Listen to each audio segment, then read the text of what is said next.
Hey, what's up, everybody? We lost Pearlo. The intro played. Pearlo dropped out. Oh, he's back. He's back. We got him back. Okay, Pearlo. What happened? I have no idea. Okay, I anyway. played the intro. Yeah, we're good. Okay, so if you're just joining us, Vegas is winning 3-1 and about halfway through the game. They look good. And Edmonton is not getting the power plays, and I think that's the key. You just got to stay out of the box, right? So we got a series, and I think a lot of people would agree that this is going to be a 7-game deal, and I hope it is. And I hope all the games are like this score the rest of the way. I don't know about you guys, not to get into it. I wanted to talk about this at the top. We may have a special guest. I'm hoping this gentleman decides to join us. Okay. Both of you, I'm sure, know the man. You'll know him if he comes on. I don't want to jinx it. I got my fingers crossed. I'm hoping we get a guy. I don't feel like I've seen a lot of good playoff games. You know, the first round is always great. TCB in the house. Thank you, TCB. I really appreciate you coming, Sal. It's super cool. So I just feel like, you know, I was hoping, you know, I kind of was very sad for the Leaf fans because, you know, they didn't put up a fight. It was kind of pathetic, actually, how bad they were. Marner, who I love his game, was awful. And if it wasn't for the faceoff, I wouldn't have noticed John Tavares at all. Why, by the way, does he get a pass in the media there? Because he's from there, I think. Because they're talking about trading Austin Matthews. I'm like, dude, you guys, I mean, you should be begging somebody to take that Tavares contract. Well, they are begging. That's the reason why they don't talk about it. It's untradeable. Yeah, I think with the salary cap the way it is today, it is untradeable. Yeah, Tavares. Tavares is about a $6 million player right now. If somebody was to sign Tavares, he'd probably make around 6, maybe 6.5 if you were to sign him to a new deal. He took that contract to come home. The Leafs were all excited about it. And meanwhile, not thinking about those years where on the back half of that contract's just going to Rico, I have a question for you because you're there and you're in the thick of it. Yeah. And I think if anybody follows hockey, you know, look, this is how it is with Toronto. They're just going to be at the epicenter of it because of, wow, Marchessault almost scored again there, boys. He's having a game. Anyway, I just think that if Marner and Matthews and Tavares all made $9 million, this is not a problem because they keep Hyman. And then they have, you know what I'm saying? And they're able to, it's just funny to me that, like, if you look, Ovechkin hasn't made over 10. Crosby hasn't made over 10. I think Ovechkin was like 9.5. Crosby was like 8.7. Oh, nice goal by Jackie Aces to make it 4-1 there for those of you that are watching us live. Edmonton is down 4-1 to Vegas. The real Vegas showed up, man. I thought this is what we would see. I thought a lot of people slept on this team when Edmonton went on a run. They never gained on him once. They didn't even, and if the Kings didn't falter, I think Edmonton would have finished third. So, and they finished second. So, yeah, so I just think that the biggest problem with them is they have zero cap flexibility. And then Nick Kibrios talked about this before it happened. If you're reliant on a left winger to generate forecheck and stuff, you're in trouble. You know what I'm saying? And they miss Matthew Nyes immediately. And it's like the guy's been there 3 games. I will tell you, I went to the Frozen Four and watched him play. I didn't notice him. He wasn't a factor. So, yeah, here's what Sal says, who's a diehard Leafs fan. He says, at $9 million each, you're right. It wouldn't be a conversation. That's what I'm saying. They paid those guys too much money. Now, look, they couldn't have predicted the pandemic or any of that stuff, right? But it's just one of those things where it's like, I thought it was an overpay. And I think everybody, when they heard them, thought it was an overpay. Oh, here we go. Special guest. And it's so appropriate. We're talking about the Toronto Maple Leafs. This is the special guest. I got Mr. John Viveros, the on-ice host of the Sudbury Wolves and Hot Take Hockey co-host podcast, Hot Take Hockey podcast co-host John Viveros. John, thank you for coming on. I know you're dog tired. We're just kind of dissecting the Leafs problem, and I have been saying I would like to have seen all those guys at like $9 million. And then you still have Hyman, and I just feel like you have a little bit more of that depth that you're able to have built through the draft. Go ahead and give us a little bit about the Leafs. Yeah, what's up, guys?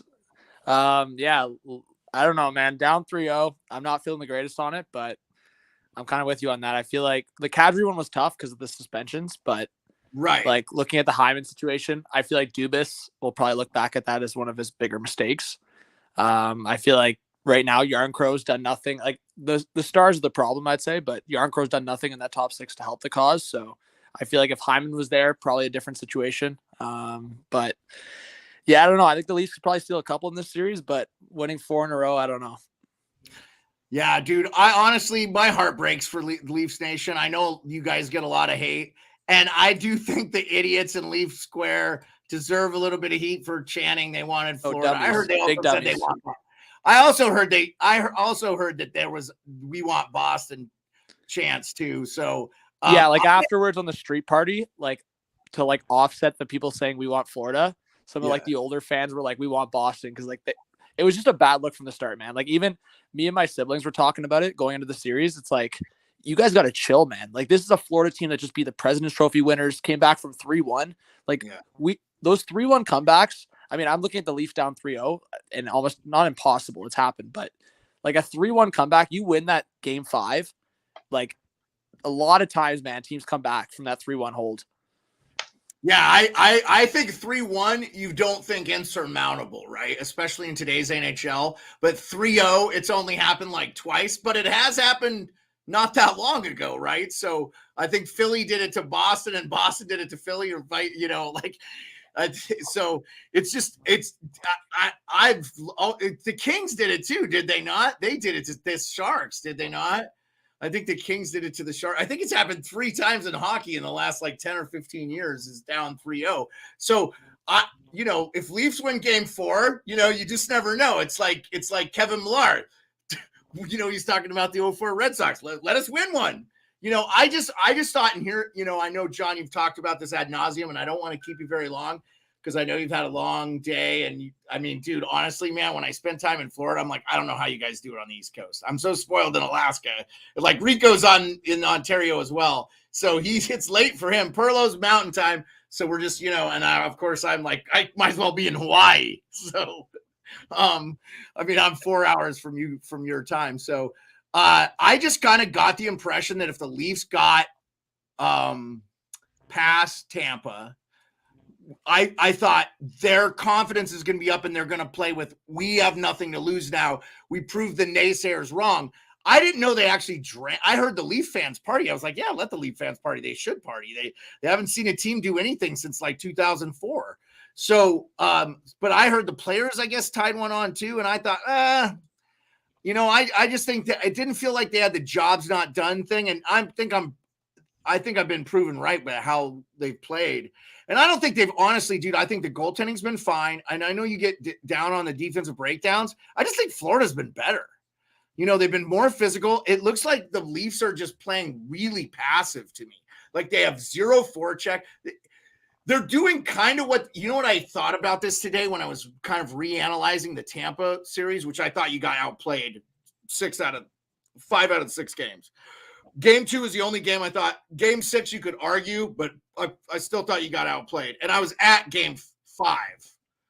Yeah, game 4 and game 5 they definitely outplayed. Game 3, I was in the arena, in Amalie Arena, and I was like, when is Tampa going to win this? I mean, I just was waiting for Tampa to win. And it's not because it's just, so what I was thinking was Toronto did the Muhammad Ali to George Foreman. They rope-a-doped the 3-time Eastern Conference champion, 2-time Stanley Cup champion, the Tampa Bay Lightning.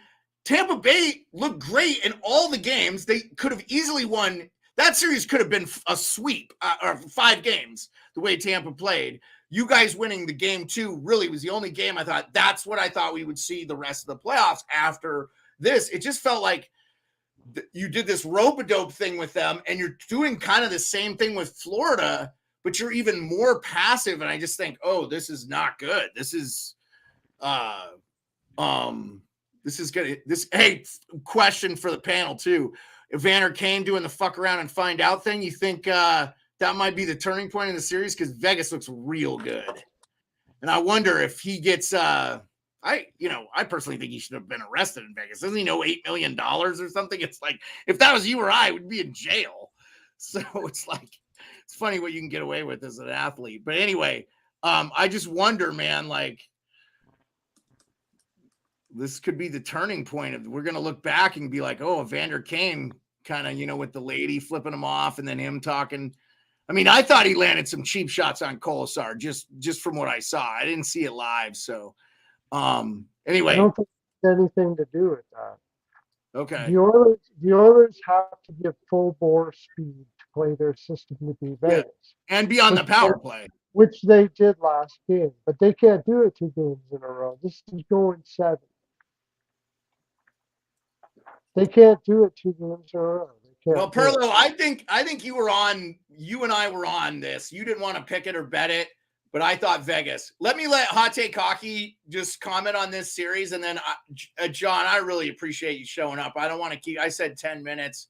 I think you've been here close to that. So I just really appreciate you coming on. Maybe we get you on the camera in a longer played out one when you're not doing streams and not busy. So like you said, off season. It'd be great to have you back anytime, man. I really appreciate it. Give your thoughts on this Edmonton series and then maybe some parting words where you could see the Leafs maybe come back. Yeah, I appreciate it, man. Yeah, thank you for understanding. John, you're good, man. I'm super dead. So I literally, I'm just chilling. Dude, you quit the stream. You quit the stream. I know, dude. I know you well enough to know that you were, and I'm glad you're getting older, my man, and you're making those decisions for yourself, which is good. You need to do that for your mental health. No, I appreciate that. So yeah, gonna go to bed here soon. I mean, if I see a sign of the Oilers coming back, maybe I'll try to stay up, but probably gonna go to bed. But yeah, just on this series, I'd say, I mean, the Evander Kane thing, I feel like that blew up quite a bit. I think that got probably into his head, and obviously that was just a stupid play from him there. I just feel like also I don't know if the goalie change was a scenario for. Pardon? You mean Aiden Hill? Yeah, from Brossoit to Hill. I don't know if that's a mindset thing for the players sometimes when they see a new goalie come in, trying to play for the new guy, trying to overcompensate. So I mean, Vegas has done well here. I think Edmonton on home ice, even in the first period, Draisaitl coming in hot, obviously him being the storyline, he missed 2 big chances there in the first. So we'll see if Edmonton can come back, but I do think the series is going to 7, I would say, based on, I mean, if Vegas can hold on to this game, sorry?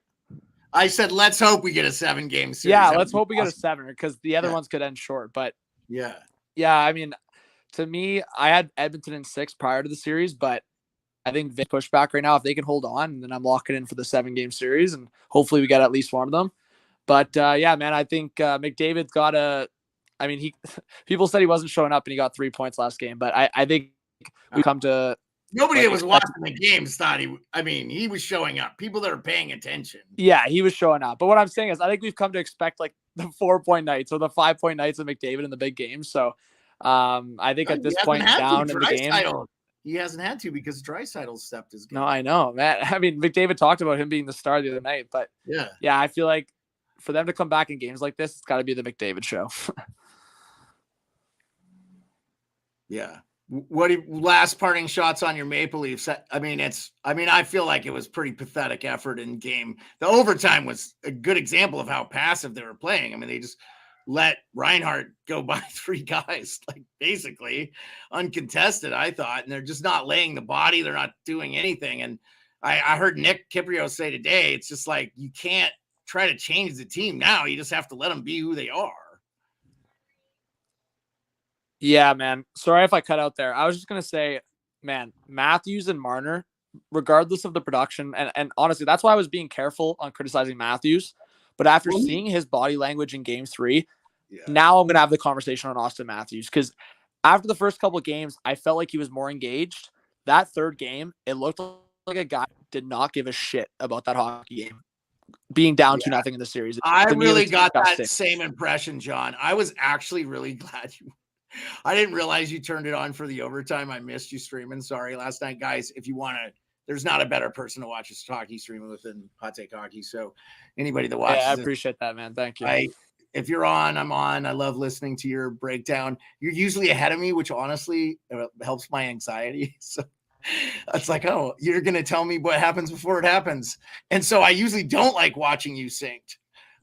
So I like to be a little bit ahead. And then when I hear your call, I can watch the play in real time and see a lot of the breakdowns that you're so eloquently good at putting down. So, hey, I just really appreciate you taking the time, man. And hope you're doing Holy shit. Vegas just scored again. Yeah, I was just going to say Vegas just scored. So you probably could go nighty-night, my friend. So, hey, John. Yeah, I'm going to sleep. I'm definitely going to sleep now. Thank you for joining us, my man. I really appreciate it. And if there's anything you want to plug or you got any special events, now's the time to do it. But otherwise, thanks, man. I really appreciate your time.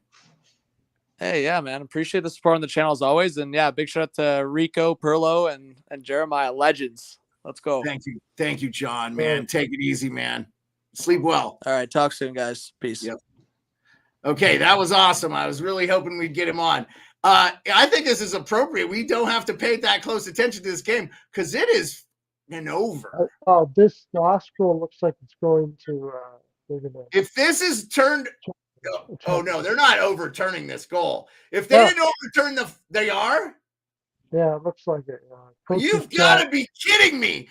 You've got to be kidding me. They let that Vegas goal go where they mowed the guy down and they're not going to count this goal? Get the fuck out of here. Oh, no, I'm sorry. That is goaltender interference. I don't know if it's the last goal, but this is certainly goaltender interference. You can't look that egregious to me. You can't hit a goaltender. Well, Campbell's in net anyway, eh? Okay, so he's going in. Yeah, they're probably going to wave this off. Yeah, they're waving it off for sure. Yeah, they're probably. No doubt about that. Yeah. I'll tell you what, though, Pearlo, this is light. Okay, so there was a defender behind the guy, but I don't think if the defender's behind the guy, this guy avoids the goalie at all. He mowed the fucking goalie down. This is the last game. Rico, do you know what I'm talking about? Yeah. Did you think that was goaltender interference? It didn't make a difference in the game. That goal should not have fucking counted. No. I get something. Are they counting it? Oh, I'll tell you right now, if that fucking goal counts, this fucking goal needs to count. That's all I'm saying. That's what I'm saying. This should be a fucking goal compared to where they owe the Vegas Golden Knights a fucking goal, as far as I'm concerned. And this is a chance to fix it. The fans are saying no. Let's see what the call is. No goal. You said no goal. Big shocker. What a fucking joke. I'm just saying, I did think it was goaltender interference, but he brushes fucking Campbell. Okay. They linebacker tackled the goalie and called it a goal. So I don't know. If I'm Vegas, it fuels my fucking hate fire for them even more. I'm gonna have to see that one. Anyways, so what do we go back and watch that one? I'll try to find it on Twitter. How much do you hate the fact that Chicago won the freaking Bedard? Okay. The elephant in the room, we got to discuss it. Let's let Rico go first. Rico, how do you feel about it? What, that they're going to take Connor Bedard, basically the player that who he reminds people of the most is Patrick Kane. So he's going to go back to Toronto or Chicago. That's where he'd want to go for sure. Like, definitely, that's a hockey darling for the NHL. It's a nice market. Yeah. I don't know. I think he's happy. But the only thing I hate is, the shit that Chicago went through with the Kyle Breach thing. And, they do not deserve to get a pick. They didn't get any picks taken back for all that shit that they went through. And the picks that they have in the next 3 rounds, there's a dynasty waiting to happen again. I'll say this, Rico. I agree with you, but this, okay? Chicago got rid of everybody involved, obviously, except for the owner, which I absolved the owner because there were people underneath that knew what was going on that should have done the right thing, and they just didn't do it. And anybody of us that worked in I don't buy that. I don't buy that deal. Well, but hold on, Pearlo. Hey, you know what? Shovel Dayoff and who was the GM for the Montreal last GM? Mark Bergevin were part of that staff. They knew about it. They knew about it, and they didn't get admonished for it. They were very selective. Stan Bowman still can't work in the NHL without approval. Joel Quenneville still can't work in the NHL without approval from the commissioner. Yeah, that was reported today on 32 Thoughts with Elliot Friedman. They have to, if a team want, that's why the Rangers said, no, we're not interested in Quenneville right away, because they didn't want to ask the league for permission to hire him. Plus, it's New York. Not going to bring in Quenneville.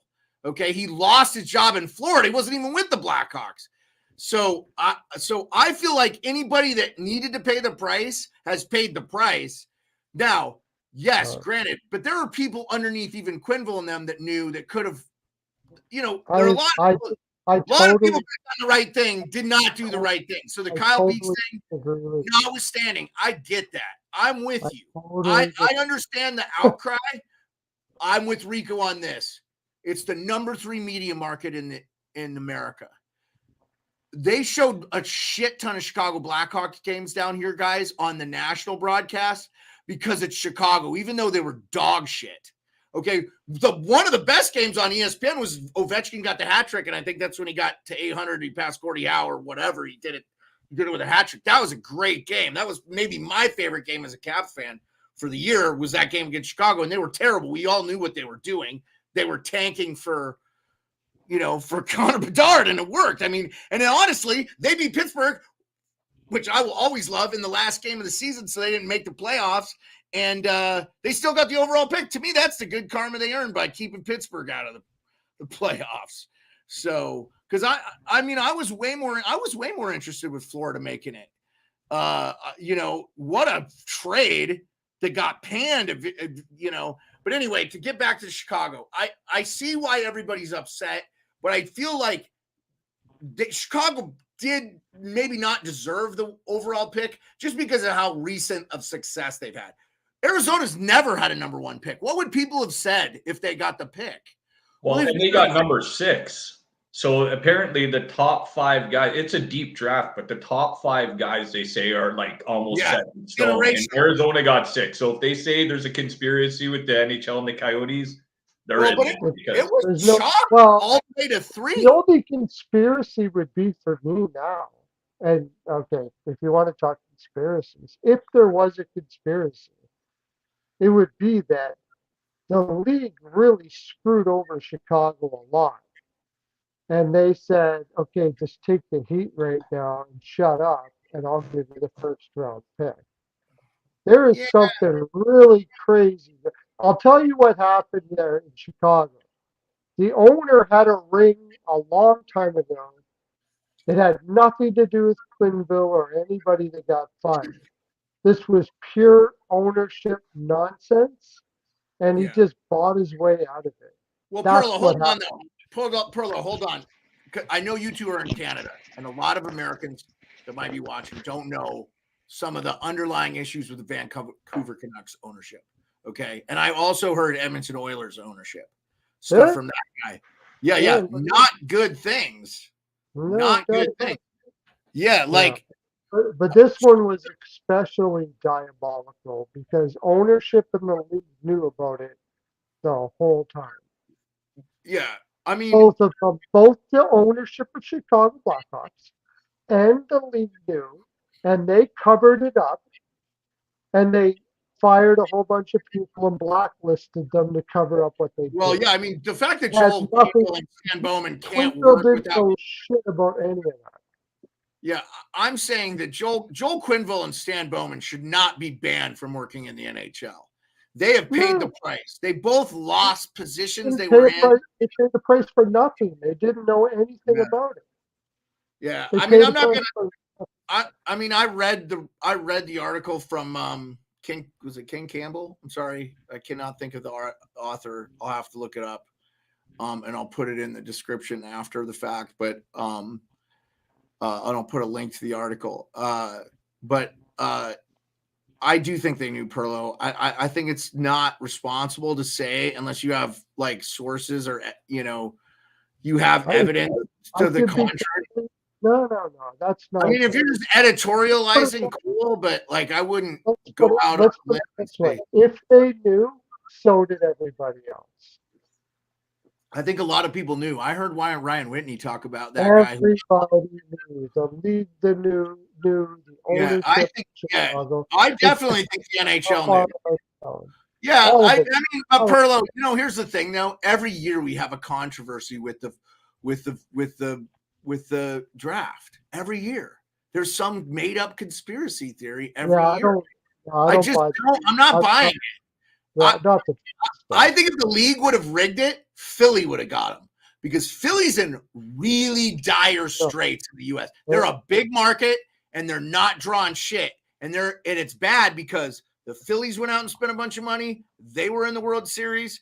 The Sixers are in the playoffs, and the Philadelphia Eagles are one of the NFL's best teams. So they are where we're already low on the totem pole. If the Flyers are hitting in Philly, they're number one. Ask anybody. That's a hockey town.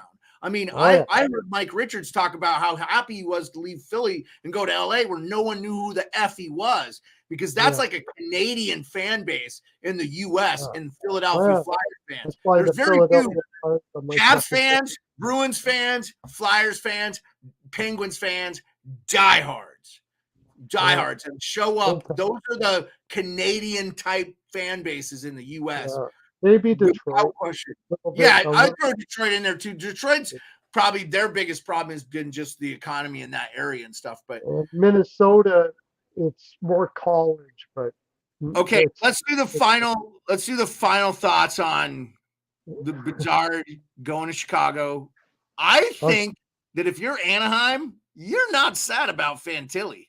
I almost think he might be a better fit for that team anyway. I wouldn't go that far, but who doesn't want Bedard? We all want Bedard. I was so praying the Caps were in the top 5 because I wanted a chance at Leo Carlson, who's supposed to be the next Nick Backstrom. And like you said, Rico, this is a deep draft. So you get 1 through 5. You're getting maybe if Matvei Michkov goes 5, when they're saying he's like a hybrid between Ovechkin and Malkin, you think he's going 3 before? I heard Will Smith up there, and I heard Leo Carlson. Leo Carlson's supposed to be the next Nick Backstrom. He's like 6'2", man, like 2-something. And I heard he's as good defensively, like Matty Beniers, like right away will make a difference. Michkov is generational. No, I would draft 8. They're gonna have to wait for him. Yeah, 3 years. Like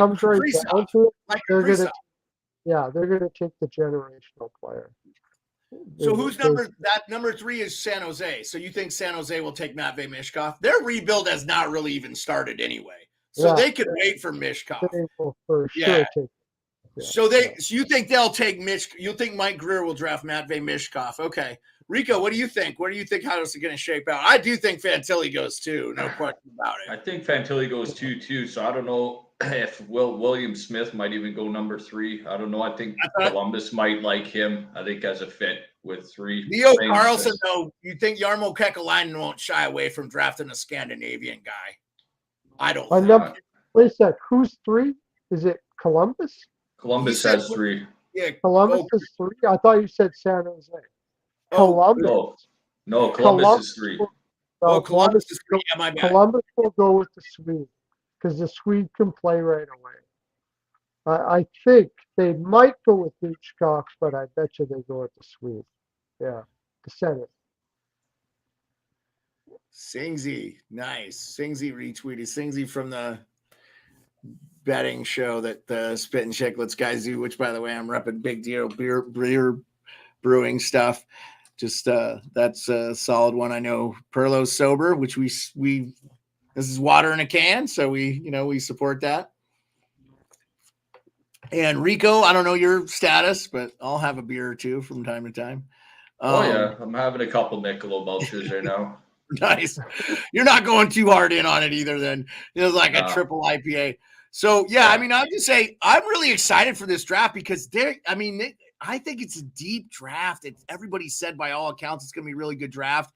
And I really do think because of like the pandemic and stuff and maybe there's going to be some gems in this where major league talent falls late in the draft. And I think we're going to have a reincarnation of the 03 draft. And we're going to talk about this one for a long time. I think every one of these kids is going to shape up to being a pretty decent NHLer. And that's exciting. And that's so awesome for the game. I just feel like, that's what we want as fans, right? Like, I care ultimately about hockey over, I don't give a shit if my team's good. I enjoy the playoffs more when they're not in, honestly. It's just easier. So, and Pearlo, you bet for it. You don't give a crap if you're making money, if you're hitting your vig, you feel good. So, yeah. So let's, I think you guys have any more to say on the draft? Anybody that you're sneaky picks there? I think I don't have a name, but I just have a feeling that we're going to have like a couple more like generational players. I just think that the skill level that's coming up, like Luke Hughes, man, I was so impressed, even though I was so impressed in that difference. We'll talk about it when we start breaking down the rest of the things. I just want to give you guys one more thing on the draft. No, I'm good, buddy. Okay. All right. Well, let's talk about the playoffs. Well, so didn't matter. They scored a goal anyway. So I think it's still 5-1 going into the third. Yeah, 5-1 Golden Knights. So that goal got waved off, but I think it pissed them off because honestly, it was interference. And I would have definitely thought it was waved off. But God, this is the problem. We're just getting such inconsistent officiating. This year it feels worse than it's ever been. And I don't know if that's because, no one wants to have these crazy psychopathic parents. Oh, we lost Pearlo. All right, Rico, it's just you and me. We lost Pearlo for a minute there. Really? Well, we don't have Pearlo on. I'll take a swig of Big Deal Brewing. Big Deal Brewing. Check it out. I think it's I'm not sure if it's a Labatt beer, so I'm assuming it will be available in Canada at some point. I was gonna say I don't think I've seen it in our beer store yet. Yeah. Okay. Here we got Pearlo back. Here, let me get him back in. See if he's all right. You're all right. Hold on, Pearlo. I got to bring you up. You all right, buddy? Yeah, I lost you again for some reason. Yeah, you dropped. It happens, man. Internet or whatever. Hey, so yeah, let's get into let's just talk about let's roll this right into the playoffs. We've got Vegas going to go up 2-1, looks like. I mean, look, I'm not going to count Edmonton out. 4 goals. You could probably do it in 2 minutes, the way their offense is. So this game is not over. But let's just say that Vegas reclaims home ice advantage. I hope this is a 7-game series like we talked to Kate Kaki about. I would like to see Vegas advance, not because I just think there's some older players on there like Mark Stone, how many more opportunities, and I think Vegas could be a cup team. I think people have been sleeping on the West all year. I think the West is better than people are thinking, and you're seeing it from Seattle, which, by the way, I know, Pearlo, you don't think this, and you're going to disagree when we talk about that, but I think people are I think this is Vegas 2018 all over again. They're not going to do it, and everybody in that locker room reads it, sees it, and they're like, no, we are going to do it. I think that's what's happened with Florida. So anyway, let's not veer off. I want to stay on topic. Vegas, Edmonton. I know you were on the fence, Pearlo. Rico, you said Edmonton, right? Yeah, man. And this series is tipping back and forth in a heavy way, man. Holy, I was convinced Edmonton's going to wipe their ass after the last game. And now Vegas goes into Edmonton tonight and just silences. Like, this has been a series of leadership. Like, the leading players have been taking over this series. Like what Draisaitl and McDavid have done in Vegas, like, man, as an answer in game 2, unbelievable. Like, Brossois sitting on the bench, and you're wondering, okay, now is there a goaltender problem in Vegas? This might be a really short series, and all of a sudden, this is happening tonight. It's like, this is blowing my mind, man. This is a crazy series right here for sure, no doubt about it. You got 2 different styles. You got 2 of the greatest players in the world on one team, and a better system on the other team. It is. That's why I honestly said it was 7 games. I should have just bet 7 games. Forget about who's going to win it. Because but real quick on that, caveat on that with you. Don't you think Vegas though is super deep defensively? I just felt like we were not counting how good their defense could be, especially. Oh no, for sure, especially their defensemen. compared to the Oilers. They're definitely better. Yeah, that's where I thought they had the advantage. And, what do they always say? Defense wins championships. And that's always been you're not going to power play your way to a Stanley Cup. I don't care. It just it does not happen. Totally agree with you. Totally. Yeah, and I just think Edmonton has to learn to be a 5v5 team, and they are not a great 5v5 team. If they can't do the power play and skate fucking around your 3 or 4 guys, I've never seen a team get more 5-on-3s, by the way. And the way they get, I honestly think they overcorrected the Connor McDavid thing, where they're like, he's the best player in the world. He doesn't get penalties. Okay, give him penalties. He deserves penalties. There were definitely uncalled penalties in the playoffs a couple years ago. Yeah. Now it feels like they've gone the other way and they're giving him gifts. And I'm like, this is not playoff hockey, guys. It needs to be a penalty. It doesn't matter though. You're right. You have to win 5-on-5 to win. And the thing is the Oilers, to win 5-on-5, they have to be hyper aggressive in the offensive zone. That's how they win. Yeah, the best offense. And they're probably going to be able to do that and win over a 7-game series. But you're not likely going to do that back-to-back. It's too hard on the forwards. And probably not going to be able to do it in the Stanley Cup Finals. I like Vegas' system, but I think the aggressive forward, I think the Oilers have enough juice in them to get through the series. Playing the way well, guys. But hey, this leads me. I'm sorry, I didn't mean to cut you off. Finish your point, Pearlo. System-wise, I would go with Vegas for sure. They just don't have the talent. Yeah, let's caveat on this and end on this. What I'm seeing from the Oilers top guys and ending this thing, I still do believe Vegas can win, but I'm not sure. Rico, I think you and Pearlo are probably Edmonton. And look, at this point, I could see Edmonton winning the cup and this is the reason why. McDavid and Draisaitl are pissed when they don't execute, even when they win. Yeah. Salty, good to see you. Anyway, I am seeing from McDavid and Draisaitl, and I'm starting to gain a shit ton of respect for them because of this. I am seeing the desire and the fire to just overcome anything to get what they want, and they want to win. And the worst way. And that, to me, means they're dangerous.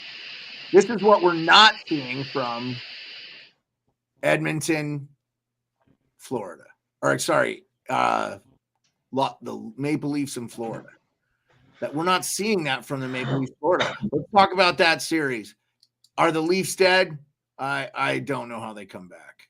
I picked them to lose the series to begin with. So. Yeah, so did I. We were on the same fence. We were both on the same page on that. I think I said the Leafs in 7 because I thought it would be a little, or 6. I might have said the Leafs. Well, no, I did. I'm pretty sure I did take the Leafs, in fact. And Rico, did you have the Leafs? Yeah, I had the Leafs. Yeah. God, I went to the game. I went to the game Tuesday night, man. I sat right outside the arena right till about 6:25. My sister was in town. She had a room for the night in Toronto. She came up from Thunder Bay, so she's like, "Come down. We'll try to get Leaf tickets." I'm like, "Man, they're $800-900. I'm not going there." It's like, just come down, hang out anyway. If we don't get into the game, we'll go to a bar or whatever. So I'm like, all right, do it. Put on our Leaf shit, sitting in the hotel, having a couple drinks at about 6 o'clock. I'm like, hey, let's just Uber it down to the game. Like, okay, we're standing right outside Maple Leaf Square, refreshing Ticketmaster on our phone, refreshing it, like the thumbs going down. And then next thing you know, boom, row 15, $350 a seat. Price just dropped. All right. I saw your seats and retweeted them. They looked awesome. Do you want to show the stream? I can show the stream. Yeah, dude, what was your impression seeing them live? So I saw the Leafs play 3 times this year. Once in Vegas early in the year. They looked like dog shit. In fact, I promptly traded Austin Matthews to our boy Hot Take Hockey. I was in his fantasy league. I traded Matthews and Stamkos for Pasternak and Makar. I think I got the better of the trade, but Makar was hurt a lot, and he ended up winning the league anyway. And Matthews played pretty good towards the end of the year. But I then saw them play the last game of the regular season against Tampa and then game 3 in Tampa. And I actually thought they got outplayed in both those games. They won both games I was at. But I was not, like I said, I kind of thought they did this rope-a-dope thing, but I thought all they need to do is overcome the mental hurdle to go to the second round, and they can beat Florida. And I thought Florida was a better matchup for them than the Bruins. So I'm going to try to find Rico's thing. Go ahead, Pearlo. Give us your thoughts on Toronto. Toronto, Florida. It was basically simple to me. It didn't matter who Toronto played in the second round. I was on Toronto to beat Tampa simply because I thought Tampa was too burnt out. Any other team playing Tampa, I would have took Tampa. Didn't matter what team. That wasn't pro Toronto. It didn't matter to me who Toronto played in the second round, whether it was Boston or Florida. I was taking Toronto. So I was taking the other team, Boston or Florida. It didn't matter which one. Sorry, I had an issue with Siri on my end. I apologize if I talked over you there. Yeah. No, I was taking whoever between Boston and Florida. I thought Toronto would beat Tampa this year because of Tampa's back end. Tampa could not hold a lead this year. I was not shocked that Toronto beat them at all. I actually thought probably instead of benching the guy, they should have made him a top line player in Bunting. His hit on Chernak probably changed that series. It was stupid, and Toronto should have destroyed Tampa. They shouldn't even have been close. And they didn't even play better than Tampa most of those games. And 5 of the 6 games, they got outplayed. And no question about it. The only one you could argue is game 2 in Toronto. They won 7-2. The Leafs did. So Toronto did worse than I thought they would and still won. I thought they would be better than that. Yeah, I did too. I thought we would see what we saw last year, actually. I thought they looked great and could have easily won. And I thought said maybe one bad penalty call in the game 6, they probably put it away then. And that's what – so, I feel like Toronto had just – with the hockey gods, they got a lot of puck luck in this thing too against Tampa because they were, doing the rope-a-dope. They were kind of bending and not breaking. They were keeping them to the outside. And they really weren't pressuring or forechecking or anything. I just think Toronto does not want to pay the price. They just want to outskill you all the fucking time. Excuse my language. And it's just kind of infuriating because it's like, why? You could do that and still use your skill. It's proven that if you play two-way, you win. And I don't get it because Marner is a great two-way player, but in the playoffs, this is where his size is exposed, in my opinion. And he has all the hockey IQ in the world, but sometimes you just need to be physically strong, right? And I'm not saying he's not. You're the Toronto guy. I know what my answer is. What's your answer, Rico? Yeah. Give us your thoughts, buddy. Who, me? Yeah, Rico. All right. Yeah. Okay, buddy. Hey, one thing. So Salty in the chat, you said I'm a Wings fan. I'll tell you one thing about that. I was an Yzerman fan growing up. I've had that Wings fan at hotmail.com since like the 90s. So like I'm a Detroit fan when Yzerman was there during those years and stuff, but I've been a Leaf fan my whole life. So just like that because I didn't chat. Hey, Rico, don't let Salty judge you. He's a Wings and an Avs fan. That cannot happen. That's like dude. You cannot be a Wings fan and an Avs fan. Cannot happen. I know they're in different conferences now. You cannot be a fan of both teams. Oh, sorry, that's a tough one. So, but not give Rico shit about having Wings fan, even though he's a Leaf fan. No, go ahead. I want to hear your thoughts specifically about Toronto and where they're at. One thing I noticed watching Toronto and Florida live was Florida was gaining the blue line. They were dumping it in on the Leafs D and they were pounding them. And they were just staying in the zone for a long time by just cycling and just moving the puck. And the Toronto forwards weren't coming back quick enough. Sure, the Toronto D was slow and old and stuff, but they didn't give them any outlets. They were like by themselves back there with 2 or 3 Florida Panthers on them. So they had no outlet. Then when Toronto come the other way, it felt like Florida was plugging up the ice and taking that blue line on the Leafs. And if the Leafs shot it in, there was no Leafs players going in there like Florida was doing. So it was just happening all game. And they were taking away that from the Leafs, man. And it was frustrating to watch. I just have to say this, man. Like you personified exactly what they weren't doing. They weren't forechecking. Leafs forwards are putting no pressure on on Florida. And where Florida, I think, is vulnerable is a little bit on their back end, where the Leafs might, and I get Matthew Knies being out. And, I'll just say this. I didn't think the Sam Bennett play was dirty. I thought it was unfortunate. The guys lock up. I mean, he grabs them too. I think if Knies keeps his hand free, he might not even spill. But again, it's horrible. It sucks. You don't like seeing anybody get injured.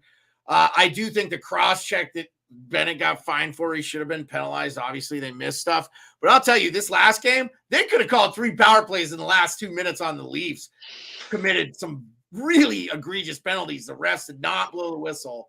So I know Toronto's like, oh, you didn't get a power play. Well, but they could have, and you had opportunity. I just kept waiting for Toronto to pressure, even though they scored the first goal, and they never did. No. They never got off their ass and went in there and acted like they wanted it. To me, when I heard, I'll tell you. So I heard a lot of people talk shit to Toronto fans like, oh, you fucking celebrated the first round. Hey, let them have it. They should be jumping in the streets. I was happy for that fan base. They deserve it. Let them have it. They haven't had it in 20 almost years. Now, I did not know the players kind of partied it up though. And I was a little shocked by that. To me, it felt very short-sighted. What the F are you doing? I talked to a certain NHL insider, former insider, and I said, congrats, but I expect to hear from you and on the platform he's on that the job is not done, because that's the message that real captains and real leadership give. And I felt like Toronto was content. And I'll say this. I think John Tavares is complete. He, to me, has been other than in the faceoff circle where he's 50%, he's done well, has been an AHL call-up. He's been awful. And you know what? I know he's been terrible. I never hear his name called. Now, I know he had a hat trick and a thing, but I'm saying in this series, he's been milquetoast. And Tavares he only got out of the first round once with, I think I often said that maybe one of the best things that ever happened to the Islanders and is that Tavares, look, here's the thing. I think he's a talented guy, but I think I was military, so maybe I have a greater expectation of leadership. That guy does not exude leadership to me. He exudes, hey, he's going to do the right things. He's going to do all the charity work. I'm sure he's an awesome dude, like most hockey players are. I'm sure he's a great vocal ambassador. Rico, I'd love to hear your thoughts on this.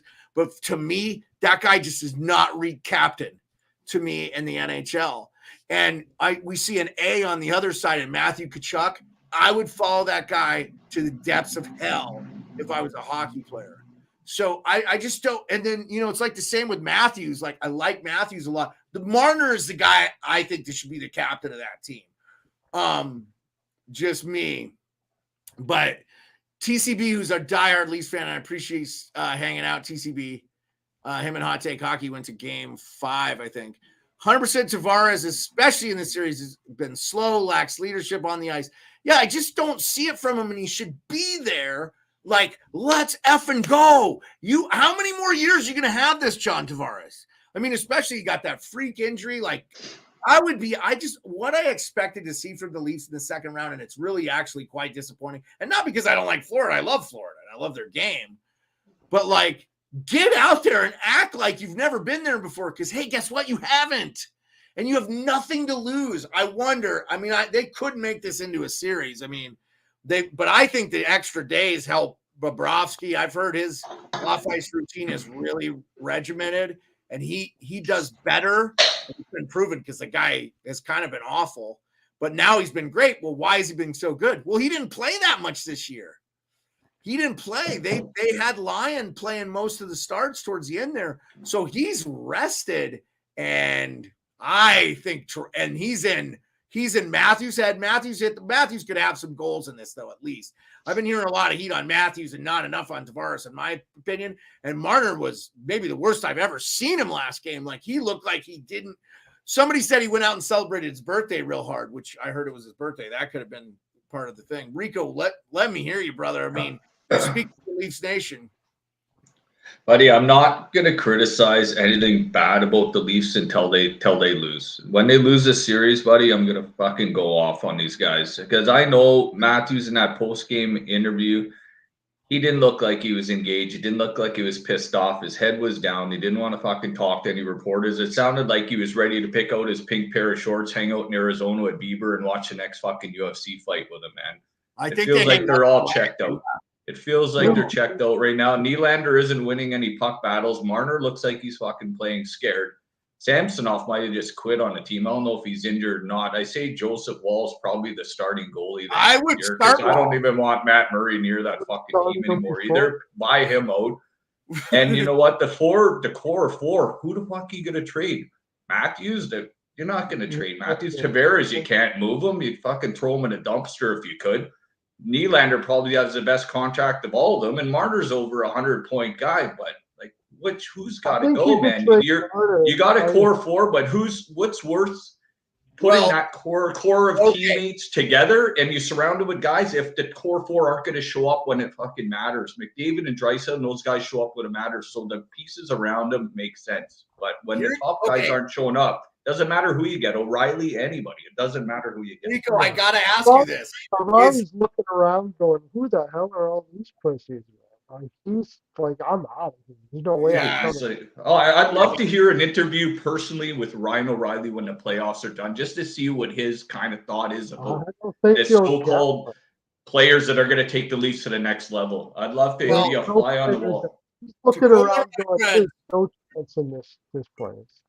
To quote one of my friends, JB, Coach JB from Last Chance U on Netflix, check it out. He's crazy, but he's a damn good coach. There are some bitch-made cats in that dressing room, and I'm wondering who they are.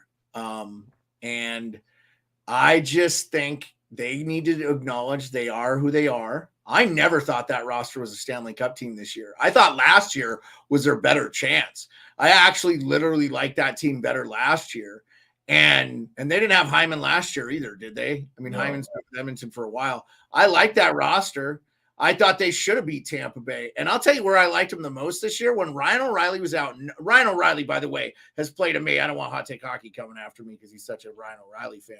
But he's been awesome in the playoffs, but he was downright dog shit in the regular season. And he got hurt right away. No, I'm talking about late in the year when he was healthy. He was not good. In fact, he was a problem. And there was a lot of Toronto media talking about it. And it was starting to become the elephant in the room. And then you know what? I've looked back at his stuff. He is incredible in the postseason. I just think he gets bored and disinterested. He probably's ADHD like a lot of us are. He's just getting ready for postseason.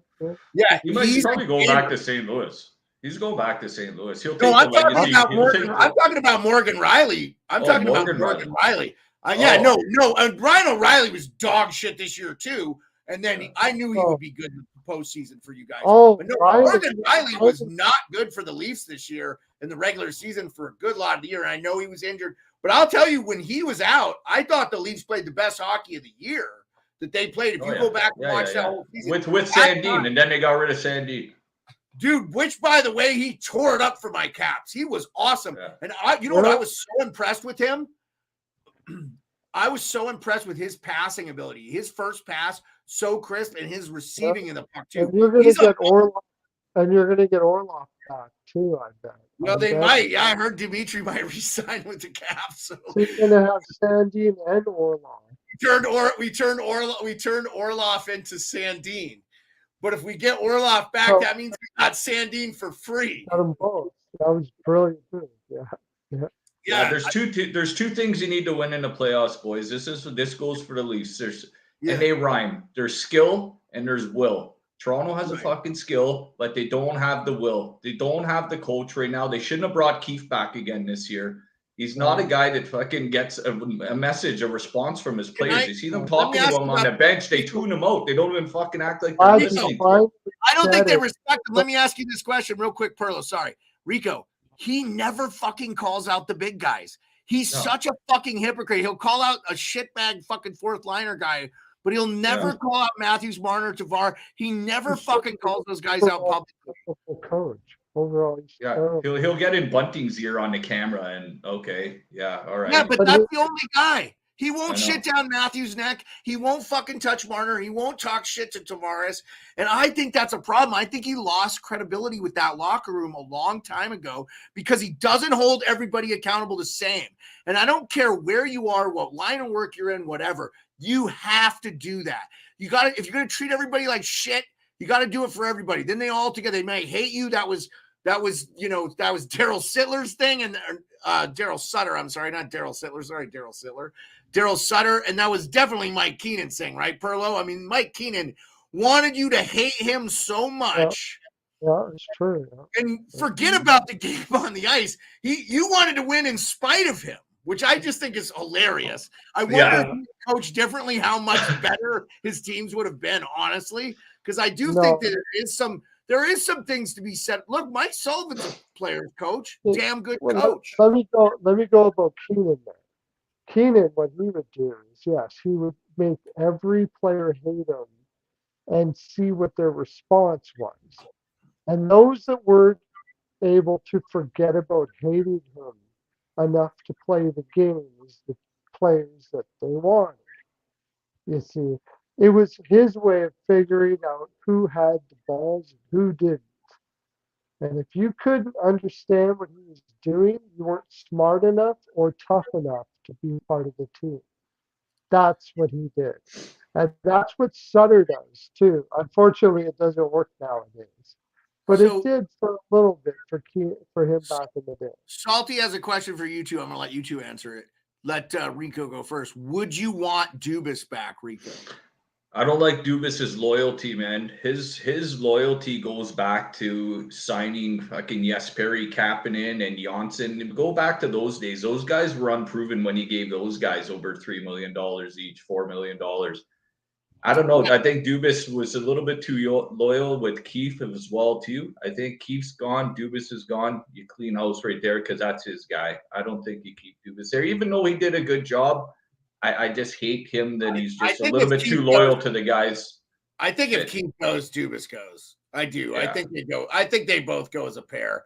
We've already seen that this year. Pittsburgh got that. I mean, I honestly don't think that Pittsburgh didn't lose their coach. Sorry, but there is a rumor that Mike Sullivan, the Rangers might try to contact Mike Sullivan. I don't know how they do that with him being under contract with the Penguins, but I know he's an assistant there. And, I'll tell you one thing. If Keefe gets fired from the Leafs, you may not see him coaching the NHL ever again. I totally agree with you. Yeah, I wouldn't be surprised. He's terrible. He has to be fired. He's been exposed as an awful coach. Well, I don't think he makes a lot of in-game adjustments either. Do you, Pearlo? I just think that they're missing the boat there. Coach all around. He can't motivate anybody. His X's and O's are bad. I don't even know why he's there. I don't know what he did to the owners or what. I don't have any idea why that guy. It's Dubas's loyalty, man.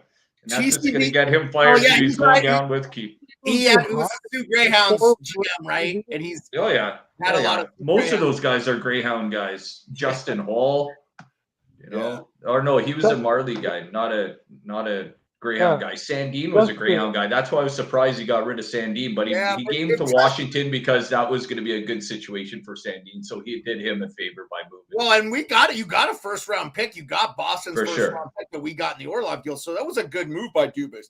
They weren't going to play Sandin in the postseason. They barely played Liljegren. I was surprised they didn't start with Liljegren in the thing because Justin Hall's been so maligned. But I'll say this. If Justin Hall is a third liner on the Kings, we don't talk about him at all. It's because he plays in Toronto. He's not bad. He's actually pretty damn good on the PK. He's a bottom six forward, but he's a right-handed shot. Like a lot of teams would take him, and he would play well. And in fact, he'd be a top four in a lot of teams in the NHL just because I'm saying just how the defense has been out in the NHL. There's not a lot of deep defensive teams. Vegas is the deepest defensive team in the NHL right now. I don't even think they're that deep. Remember those Kings teams from the freaking 2010s when they were winning cups? They were so deep. Rob Scuderi was like their seventh. He'd come in and block like 85 shots in a game.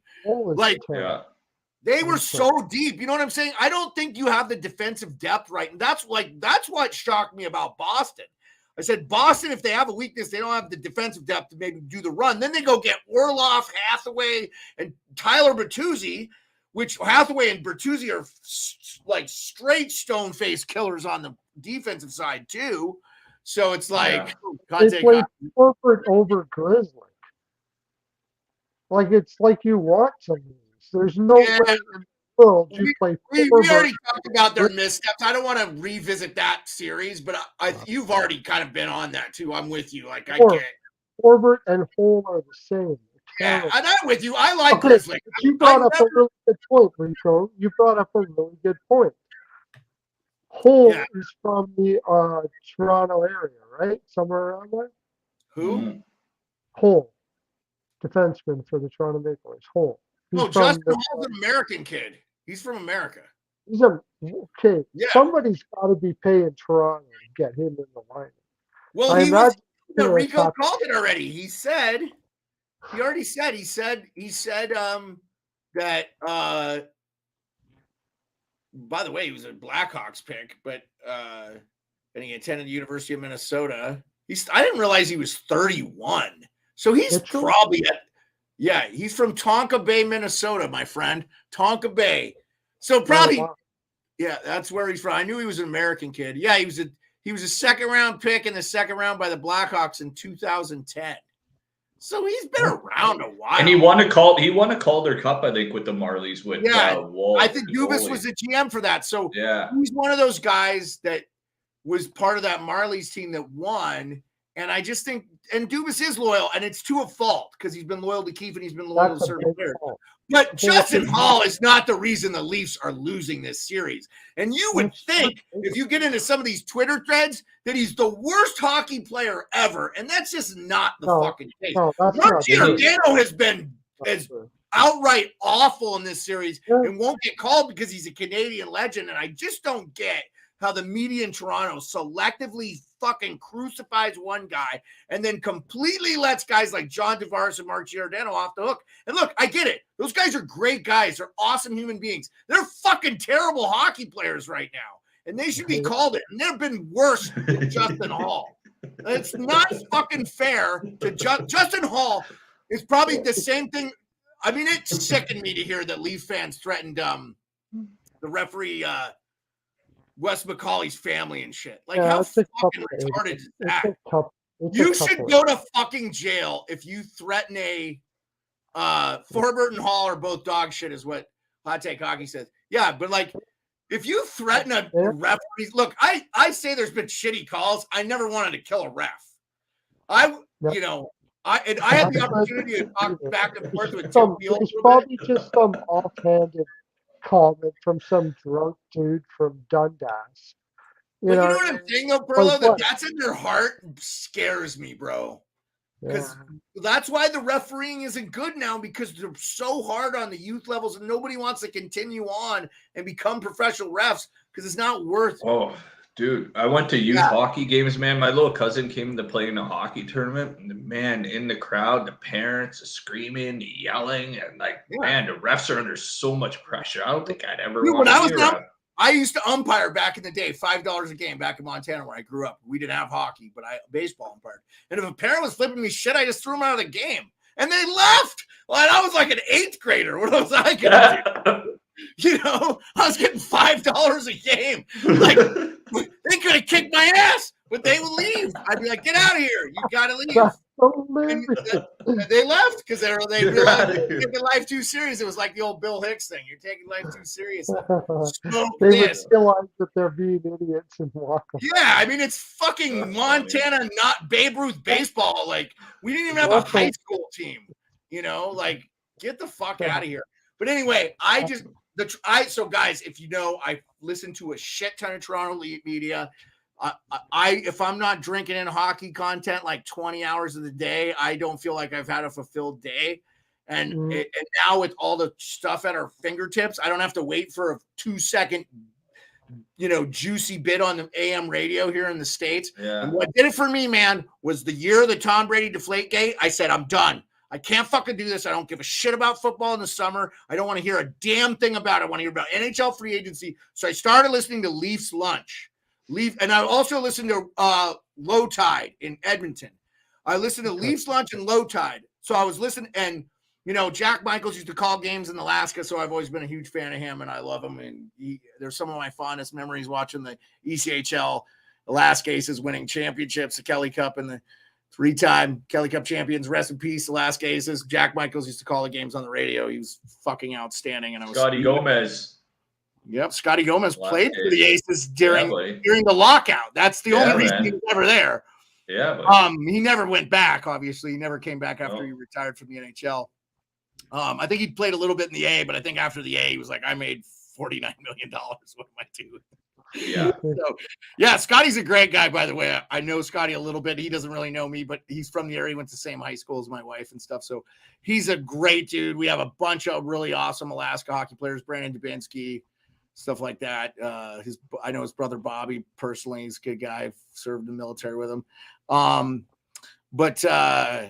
Yeah, no, I mean, the hockey players in general are good, right? If they're shitheads, everybody knows about it, right? There's no good secrets in hockey, That's why I need the dirt on the Leafs, man. What was the party like? Who's the softies? Who's not in it to win it? Because they're all not into it to win it because it's definitely the core four there. Look, but is it okay? Well, is it on this side? Is it that Toronto is a tough place to play, a tough team to coach, a tough fan base? You think it's a little bit of that too, that some of these players just can't handle it? So here's like a guy like Matthews is. Let me answer this question for me. Does it look like Sheldon Keefe is saying no to the beer and pizza? No. He might be in on it. Of course. Look here. Oh, no, I think he's very much part of the problem. Sheldon Keefe is a big part of the problem. Sheldon Keefe is horrible. Horrible. I don't know how he got there.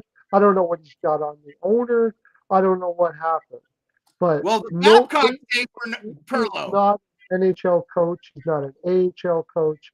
He is terrible. And that is the Hot Take Hockey says, why that Marner and Matthews. Hot Take Hockey says Marner and Matthews were celebrating Mitchie's birthday. I know Hot Take Hockey is not a big Mitch Marner fan. You think Sheldon Keefe wasn't there celebrating with them? Oh, that's part of the fucking problem. So I think there's this double standard where he hangs with those dudes and alienates the rest of the team with tons of talent, and they're just having fun.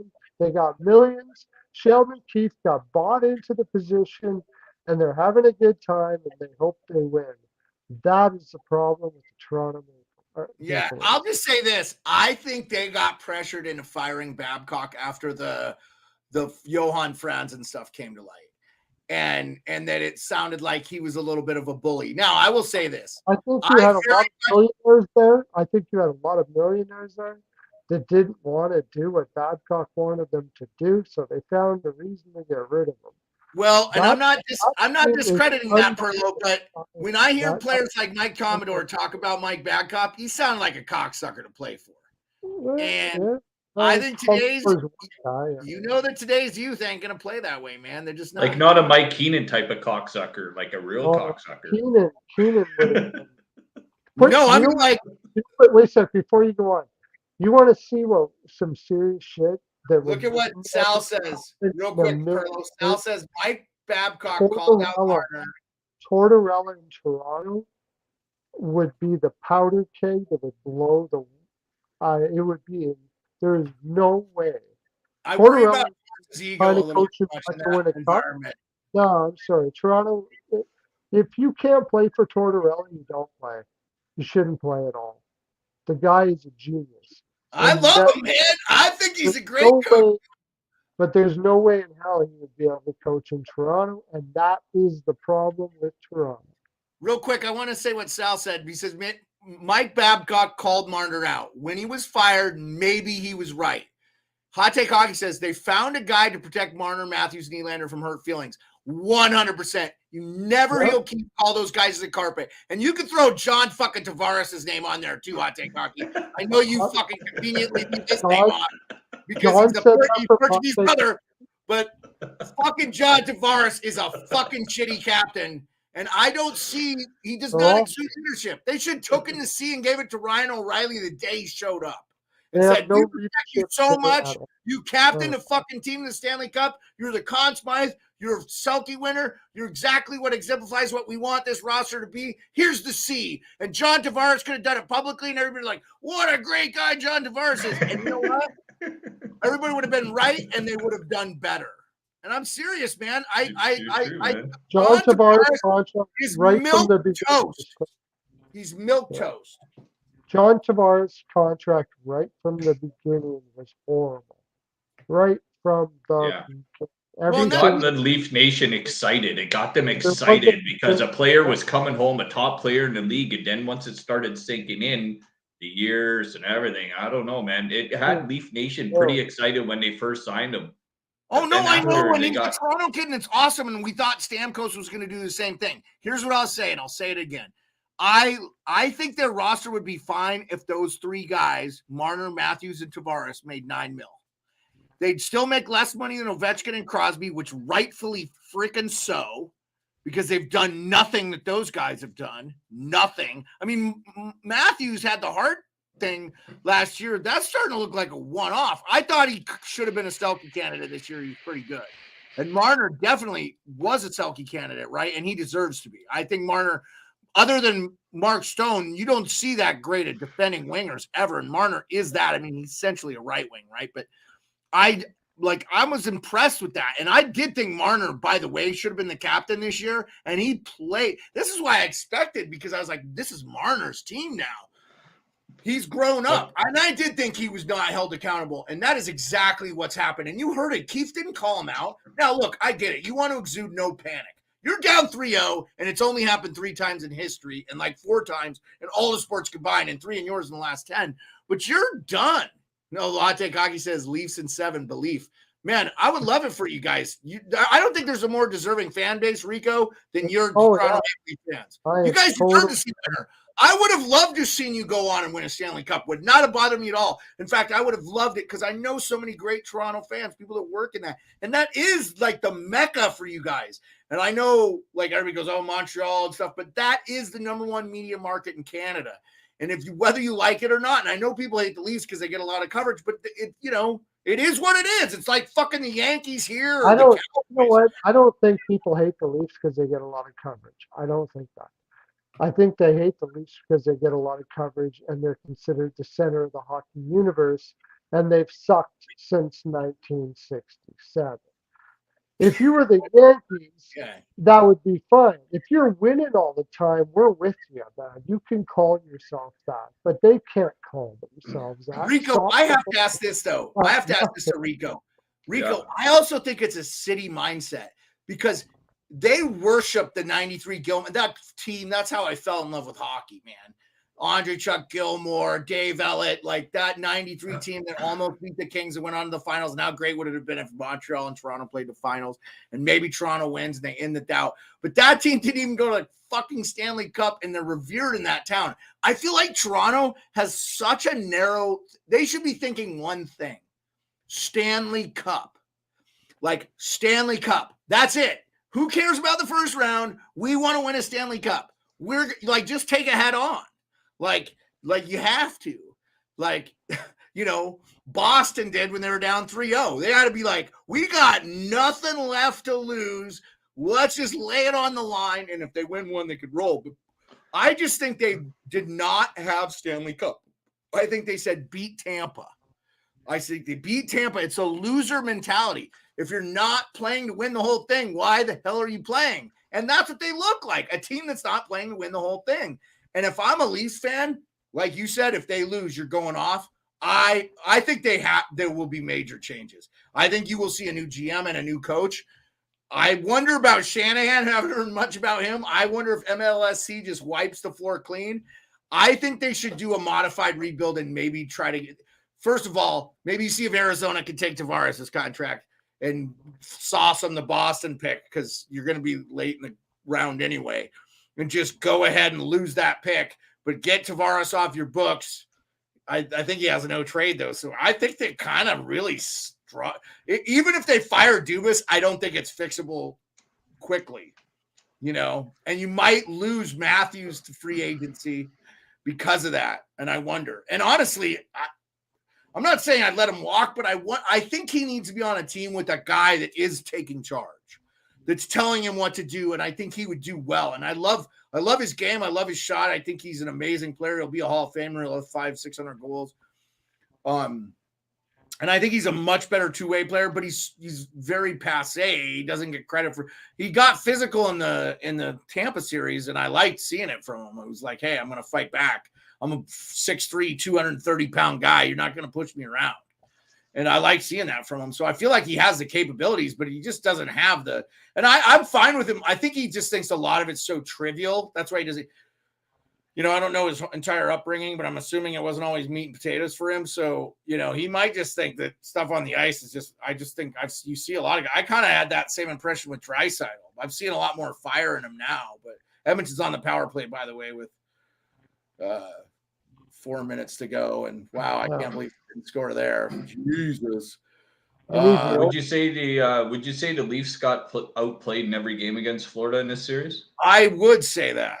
I thought so the only time they looked good was game 1 for the first period, they've been out every period. Yeah, and I think Draisaitl has as many goals as the whole Maple Leaf team has this series. Yeah, no, I think that is true.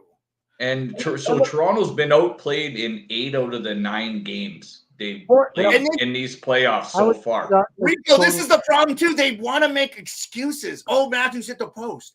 Yeah, so what?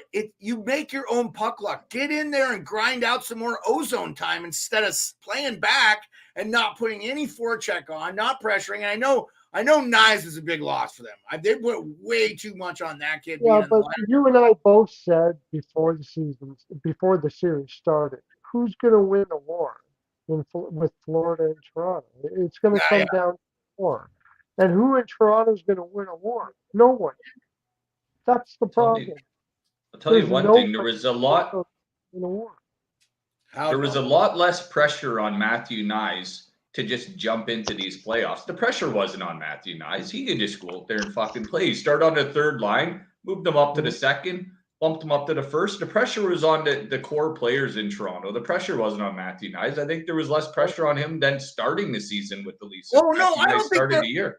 I don't think there was the only one that went to war. But if you, Rico, you live there. You listen to the media there. He was the second coming of Christ on the radio there. There was a lot of fans putting the expectations on Matthew Knies. I do agree with you. I don't think he personally felt pressure. But I do think the Leafs are acting like this is a huge loss to their lineup because, quite frankly, it is. Now the Leafs media is walking it back about all the hype on Knies, saying, he put that own goal in his net, and then the very next shift he scored a goal and stuff. Yeah, they're walking it back, and they did talk this guy up a lot for sure. He's going to be which was unfair. By the way, from Arizona, every time I hear, especially Toronto fans shit on Arizona, I'm like, you have 2 of the best players ever come out of Arizona on your team. Like, they would not be there if Arizona didn't have a hockey team because there wouldn't be a need for youth development. People don't understand when your state or your city has an NHL team, it breeds the kids watch it. Matthew saw Ovechkin score the goal from the thing. That's why he's a player. He fell in love with the sport, Sal says, let's not forget Kerfoot pushes the boards against Lundell and overtime. It could be a different conversation day. Good old Flex Seal.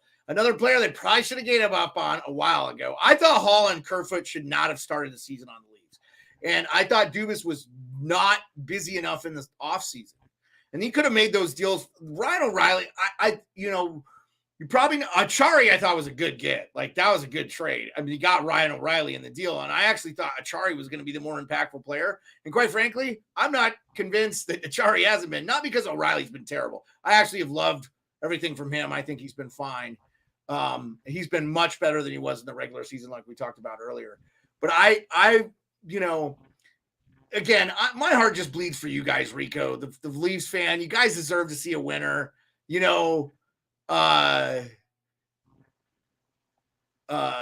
said Noel was huge. Salty, I think you mean Knives.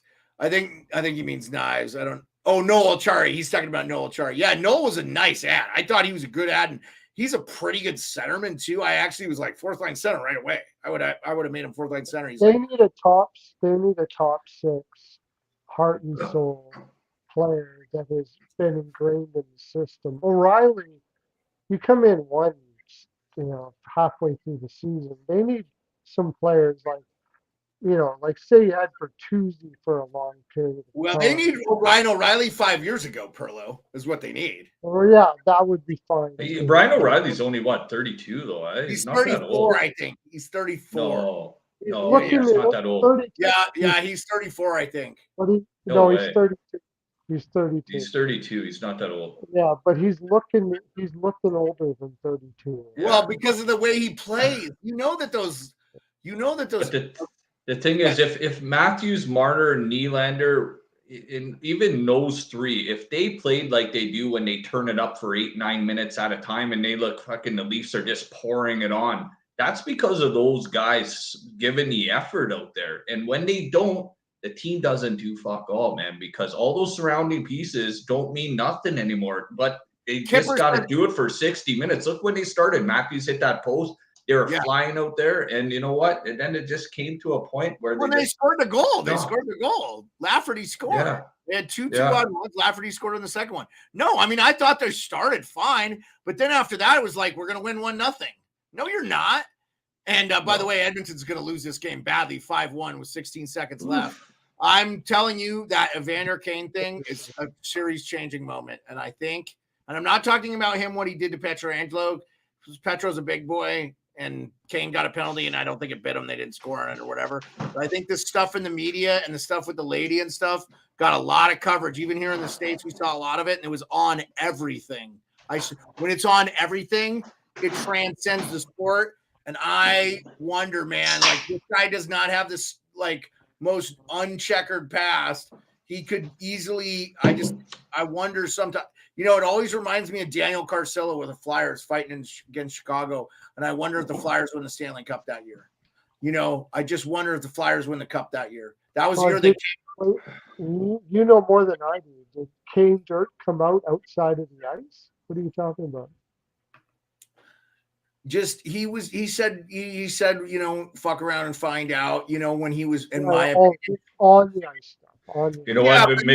McDavid's probably not very happy, and Draisaitl, with him fucking talking like that in the media either. He's like, we don't need more fuel. There was nobody more pissed off last year than coming out of the playoffs and losing, even though they went a little deep, was McDavid. He came out and he hates, like you said, Beard, earlier, McDavid doesn't like losing. He fucking hates it. This year, when he scored 50, they lost the game. I was watching it, and they interviewed him after, and he looked like someone shit in his pants. Yeah, he's so fucking angry. He was like, he basically was like, I don't give a fuck. We didn't win, and that's when I started to think, oh, this guy, he is not, and he won't be. He's like Nathan McKinnon. He's like Crosby. He's like Ovechkin. He's not going to be happy until he wins, and then he's still not going to be happy. He'll never be satiated by this. And that's how you get better, man. That's how you become an icon. You can't be the best if you're not that way, in my opinion. I don't think you don't see anybody become the best. Kobe Bryant, Michael Jordan, those guys had that in them. I want to be better. I want to beat you. I don't not only want to beat you, I want to cut your head off and shit down your neck and sweep your ass and run you into the ground. And I think the greats, I think Gretzky was that way. I think Messier was that way. I think Gordie Howe is that way. I think Larry Robinson and Maurice Rocket Richard were that way. What did they all have in common? Nobody liked playing with them. Nobody liked playing with Jordan because he wouldn't pass the ball, but he took over the fucking game and he won. And he won chips. And everybody around him got paid. The triangle offense, he passed the ball quite a bit. When he was not winning championships when he didn't pass the ball. When he learned he could win with scoring 30 instead of 45. The NBA is much different now than today than it was then too. Like, you actually have this thing called defense being played in the NBA, which they don't fucking. I'll tell you what, this loss for Edmonton is a horrible loss. You can't lose this game. You split in Vegas and you annihilated them, right? And then you come home and lay an egg 5-1. I think Vegas has got him, dude. Vegas has got him. But I will tell you. You did say every other game they need the speed and rest and recovery, and they'll be better the next game. Pretty much, they will be better next one. That's But the reason Pearlo, why the math doesn't work out if they win every other game. Vegas will win in 7. Yeah, Vegas should win in 7 in that case, but Yeah. There's I a think fine the line. final game, I think that's why I took Edmonton in 7. Is that when the final game goes, they'll have enough juice to be able to do it. But Yeah, I'm just done doubting. I'm done doubting Edmonton. I have seen. I will say this. I wanted to ask you guys this question. It's been in my mind for a while. Remember when Marty McSorley got thrown out of the game for using an illegal stick? That thing didn't look half as big as what Draisaitl plays with. That fucking spatula, which I think should not be allowed. Yeah, that's like a paddle. It's like he's playing with a fucking shovel out there. Well, he has no problem hitting the puck because his stick is the size of a fucking oar. I don't know. I almost feel like it's an unfair advantage that nobody's talking. They're acting like it's this quirky sideshow. I was like, I remember when McSorley got thrown out of the game in the Stanley Cup, which probably changed the whole Stanley Cup in favor of Montreal. I think it's the curve. I think McSorley's was like that. Yeah, I think Draisaitl's is like that. You couldn't tell by much. Yeah, it was an illegal curve. No, it was the curve. So you can play with as big a paddle. You can be out there with a fucking oar as long as it's not curved too much. Pretty much. There's no blade restrictions then. Why don't more guys play with giant ass shovelly fucking? You have more room to hit surface area to hit the puck, and it's like table hockey. You still gotta find the sweet spot. I don't. Well, that's what Draisaitl does well, from what I've been told, is that he can hit it from anywhere on that stick. You can find that. Well, look what he did to Brossois the other night when he put it over his shoulder from almost the goal line. Hey, by the way, though, we're missing like the fucking elephant in the room. It sure as shit doesn't hurt him to have this guy named Connor McJesus pass him the puck and just lay it on a fucking silky pillow like, score me, score. That dude does not get credit for as good a... I mean, to me, that's what he's the best at.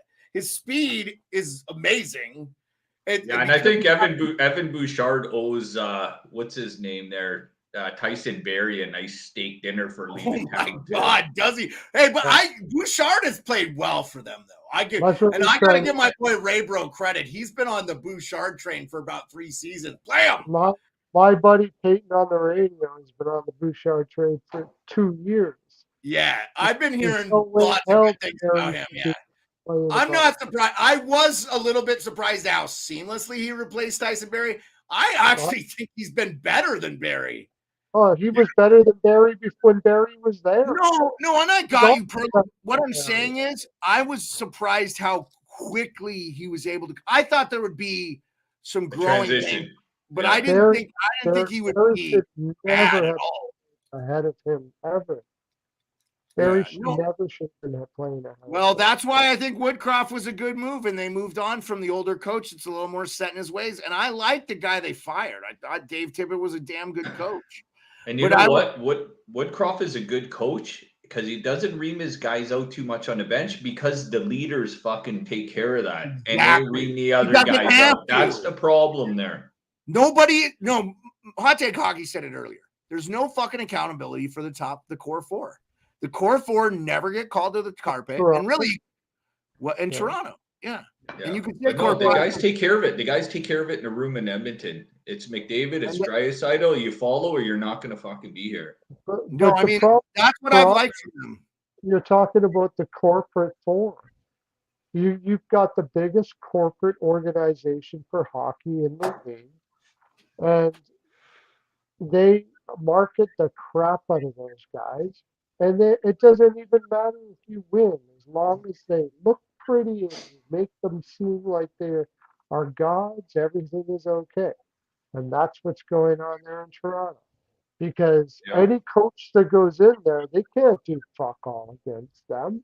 They do, like I said, if you were to put Tortorella in there, the whole thing would crumble. Because the corporate people would lose their freaking This is what I got when these were on the seats when I went to the hockey game. Yeah, that's cool. Flags. And when me and my sister got there, we started having a couple drinks, whatever, and we're like, you know what? Every time the play stops, we're getting up and we're waving these fucking things. And we were the only ones standing up in a section. I felt like I was standing in front of somebody at a fucking movie theater, like telling me almost to get down without telling me. Like, I got to tell you this, since you were there, I have never heard this on a broadcast, especially in a Canadian town. They are so quiet in the building. There's no noise from the Leafs. When the play's on, there's no noise. There's and even between the whistles, that's why she said we got to get up. When the play stops, we get up and we cheer. And we just stand and do that. It's all they price the fans out of the games, right? They price No.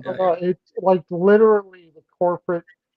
All the seats are basically for corporate use. They are. I sat in row 2 this year with GE Appliances Canada. I was the top appliance writer for our company within Ontario. So GE took me in row 2. You got 1 free seat to the game, huh? Yeah, and I sat there with me, the GE rep, and the head of our company, and we sat there in row 2 against the Kraken when they beat us 5-1. It was like in January when they came into town, and there was a few people sitting around that area right by the glass, and he's like, "Wow, this is the most people I've seen here in a while," and there was empty platinums all over me. I'm like, and nobody wants to sit up because half of them are corporates that are taking guests there that don't want to get out of hand and maybe cheer and have an extra beer and get loud and do something. That's what it felt like down there. Everybody's looking at you if you decide to get up and just lay one on the team, you know? Yeah, that sucks, dude, because the fan base, it should be the kids that are out in Maple Leaf Square should be in that building. And I'll tell you, Leaf tickets are expensive everywhere. Because when I went to Vegas, I saw 2 games in Vegas the last time I was there. And I saw the Leafs, and they looked like shit. It was early in the year. And I saw Anaheim, and Anaheim was awful. I knew they were going to be in contention for a top pick. They just looked terrible. Vegas just cleaned their clocks. Zegers had a goal, but I think it was like 6-7-1 game. It was awful. The Anaheim tickets were 3 times least expensive compared to the Leafs tickets, and I basically sat in the same area of the arena, or same kind of like lower level, like 5 rows back. And in the corners, like the Leaf, there was a lot of Leaf fans there, but honestly, Vegas, that's 90-85% their own fans. Like they show out. The Vegas fans show out for that team. Like they're there and What's the ticket prices like in Vegas? Oh, not bad, dude. Like you can get good ones for 150, like nice ones. Really? Yeah. They did a good marketing job there in Vegas. So that just shouldn't surprise anybody because it's Vegas. Well, and you know what's funny though, that when they had the Las Vegas Wranglers and they were good, the Aces used to play them, and they used to draw well. Now a lot of Alaskans used to go down there, but shit, half of Alaska lives in Arizona or Nevada anyway in the off season because they don't want to live here in the winter. And so, like you guys know, fucking half of goddamn Ontario lives in. I went to Mexico. They're going to Mexico, man. Well, but there's a lot of Arizona, Florida Canadians too. Oh yeah, for sure. But they're going to Mexico because it's cheaper. Oh yeah. America's been doing that for a while too. Central America's the big thing. Costa Rica. Yeah, live near the Mexican border if you got no benefits and you're old, and then you got fucking cheap teeth, man. This is coming from Canadians. You guys get free health care too, don't you? I know.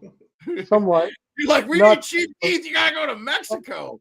Not as free as people think, but yeah. Well, I was telling my wife because she was talking about getting veneers. I said, why don't we go to the Spitlet Chicken Cup in London, Ontario, which is supposed to be rumored. I hope I'm not out of couth speaking. So the guy sitting beside John and I in Game 5 paid $2,500. This is from Sal, TCB Bolt in the chat. Oh my God, Sal, 25. So I will tell you. Where were you, on the bench? Dude, I sat, and when I went to Tampa, I sat in $40,000 a year seats, but it's like free booze, free food. The guy from Yellowstone was 2 rows down. It was awesome. Cole Hauser, Rip Wheeler, if you watch Yellowstone. I was just going to say, was it Rip? It was Rip. I didn't get a picture with him because I'm just not that way. I just wanted to talk with him, and I'm from Montana originally, so I know where they filmed that and shit. So it was yeah, he was cool, man. We kind of talked for like 5-10 minutes because he was born in Santa Barbara area, and he's from a acting family, but he lived in Montana and shit. They were kind of all over the Northwest, so he's a little bit of a Northwest kid. I fucking love him. He's Dazed and Confused, one of the best movies ever, right? The Richard Linklater. But yeah. So let's I think we kind of have beaten the Leafs together. I do need to eat some dinner, but we haven't talked about the other series. So, hey, Devils came alive. I said Good, Devils. man. I said Devils in 6. I still think the Devils. The big thing is that they have to win a game in Carolina. They're going to have to win a game in Carolina, and it's that Hughes is not. He's getting matched up really well against Jordan Staal, and but you saw when Lindy Ruff, who's a damn good coach, could pull that away, and I just wonder they took that momentum against the New York Rangers and beat them in 7. And I do think they can win this in 7 against. I just think I love the game from Carolina could win the cup, and I'd be like, yeah, I get it, the way they play. But I just think it's not sustainable with their forward core. They're older. I think the longer these series go, the more grinded out. They had a 7-game series with the Islanders already, or 6. Did they beat them in 6? I think they beat them in 6. But the Islanders were not easy. None of those games were blowout games where like they blew out the Devils. And then it doesn't matter. An L's an L, right? And the Devils got blown out by the Rangers in the first 2 games, and everybody's like, oh, shit. And I told my wife the whole time, I was like, I never came off the Devils. I said, I think they're a bad matchup for you guys. I don't think you match up with their speed. I still think Carolina, as good as they are defensively, if Lindy Ruff does his best to get those top lines away from their best defensive forwards, advantage, the Devils. I agree if it wasn't for Vanacek. And I took the Devils to win. I thought Schmidt would not be exposed the way he was. Well, he could be back in, though. I'm a little worried about Vanacek. But I'm also worried about Anderson. So if you ask me right now, I'd still say New Jersey comes back and wins this game because I don't trust Carolina or series because I don't trust Carolina's goaltending. And although they can do it in 1 game, I don't think they got the guns to keep it up for a 7-game series. For sure, man. I think goaltending has been a real issue in this series. Like Ranta's been hurt. They turned to Freddie like during the year and stuff. Like these guys have flipped. Ranta's sick. He's sick. He's got an illness. And that I actually thought Korchekov was really good for them in the season at one point. Yeah, they've been flipping goalies this year. Like this series been flipped on its head after that offensive performance when the Devils got back home. And the goals they gave up, but I think they were like shorthanded goals, weren't they too? Like a couple Devils of gave up Carolina 3 goals. shorthanded goals, and it's only happened. It's only happened 3 other times in NHL history. You want to know what was weird? All 3 teams that scored the 3 shorthanded goals lost the game. Isn't that crazy? That's crazy. Yeah. I love hockey. Like that. For sure, man. Inserting 19-year-old Luke Hughes and him and his brother got an assist on one of the Devils' goals. Like that was pretty crazy to watch, man. But New Jersey has adjusted offensively. Only 5 Devils in that game didn't get a point, I think, too. I saw the score sheet. It's like everybody was on it. Well, 2 things I noticed, Rico. Luke Hughes in the lineup, and they're big stars. Jack Hughes, 2 goals, 2 assists, and basically a fight.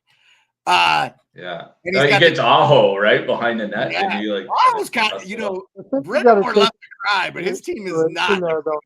It was a New Jersey spot, though. They had to win that game. Oh, yeah, just like Toronto had to. But, for sure, exactly. Yeah, but they didn't show. Their big guys showed up, Pearlo. You give them credit. They did, but I don't know how much do they have left for the next game? They win the next game. New Jersey, Carolina's dog shit on the road. They've won 1 road game. In the last, they gave a lot of effort in that first game to make sure they won it. So I don't know. I think it's close. I would say a draw. That game. Yeah, Jack Hughes lost the tooth, man. He talked about that. No, Pearlo, I think Schmid's back in at some point. I think they've been doing the goalie rotation the whole time. I wouldn't be surprised to see Schmid back on the road in Carolina. I think the New Jersey evens this series up, and I still think they can win this in 6. I do. They should have put the Rangers away. I think they can, but this next game is going to be the one that shows. I'm a big fan of for Carolina too, because he's a Thunder Bay boy and he's been there and he's done that. He's been there for a while, and Brindenburg could put him in any situation. Is Jordan Staal? Yeah, he's been. I'm a Jordan Staal guy, man. No, he's good, dude. He's so underrated as a defensive forward. He doesn't get the credit because he plays in Raleigh. If he played in New York, they'd be like talking about him as the Selke every year because he's damn good. Yeah, he doesn't have the offense. he doesn't have the offensive shit that he had when he was younger and with Pittsburgh and on those runs and stuff, but he definitely is one of the best defensive. He's top 5 for me, best defensive centers in the game. Like, incredibly good, and he hasn't aged. And honestly, his brothers are doing a pretty bang up job in Florida. For sure, And Eric Stahl's like 105. I know Mark Stahl looks like a caveman from hell. Like, fuck, he's just back there and like just go ahead. Yeah. Mark Stahl is playing better than Giordano and Hall and for sure. McCabe and half the Leafs defense. Yeah. What a pickup by Florida. I don't know, but he's a warrior. That's the thing. He's on the veterans minimum. Him and his brother are making $700,000. Boys, you can't. $11 million Leaf fucking centers that can't show up to the fucking game. Anyway, I digress. Poor Leaf Station. I would be angry as fuck. Oh God. So I have Devils still. Rico, where are you feeling on the Devils? I'm flip flopped on this series, man.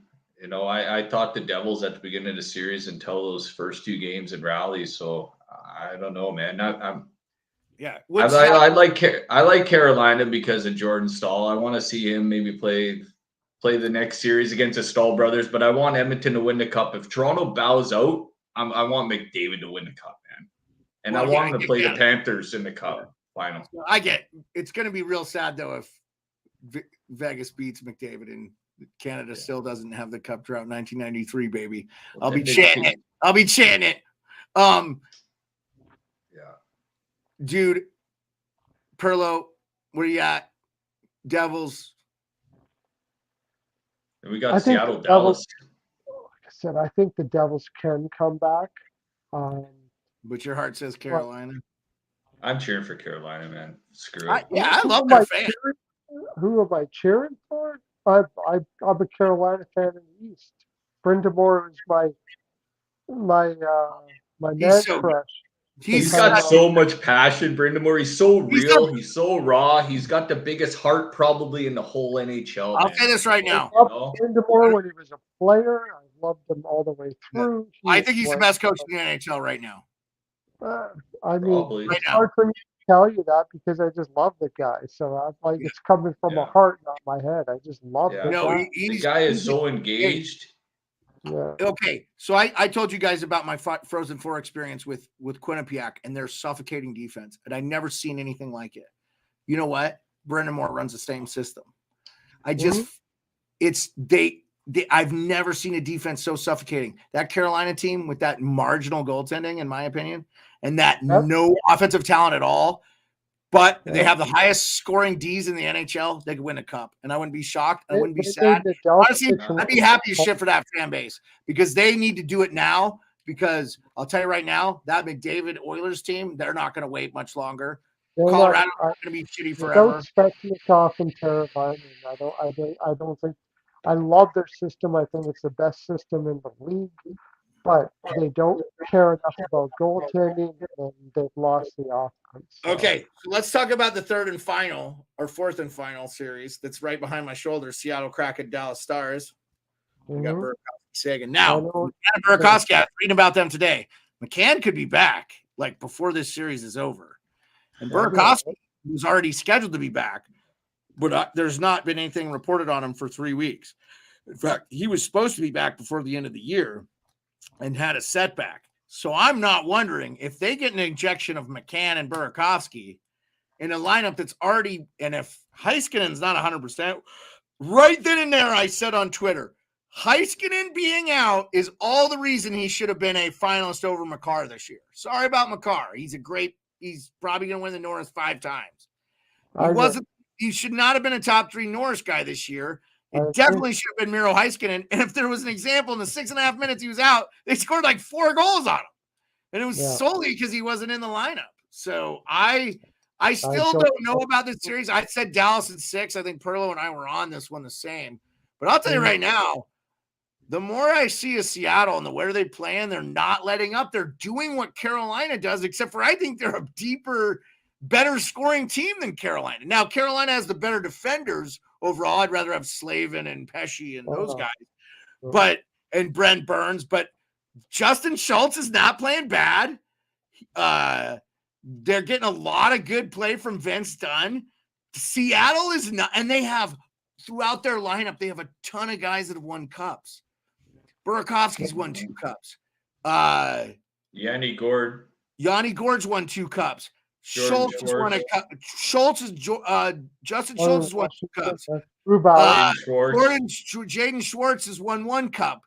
Grubauer has won 1 cup. They got, and they were on cup teams. And I'm telling you, that's a calming influence. They remember how they used to trade Mike Keane, and he'd be on the Dallas, or he'd be on Adam Larson got traded for Taylor fucking Hall, man. Dude, the guy's a steady presence back there. He doesn't care about points. He's just a fucking freak back there, and he just doesn't care. He just doesn't want to let anybody get by him. Larson and Oleksiak are so big and so long, they can keep the play out.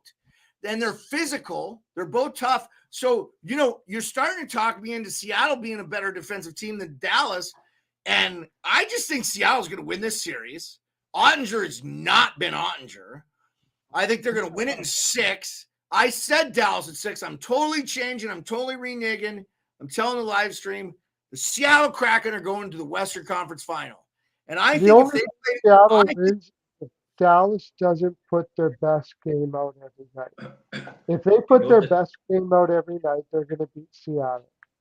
But they're down 2-1, homie. Seattle's faster. Seattle's a faster team. You got Seguin, Ben, Pavelski. Robertson is slow as fuck out there. And he's not scoring. He's not doing nothing. The character of Dallas.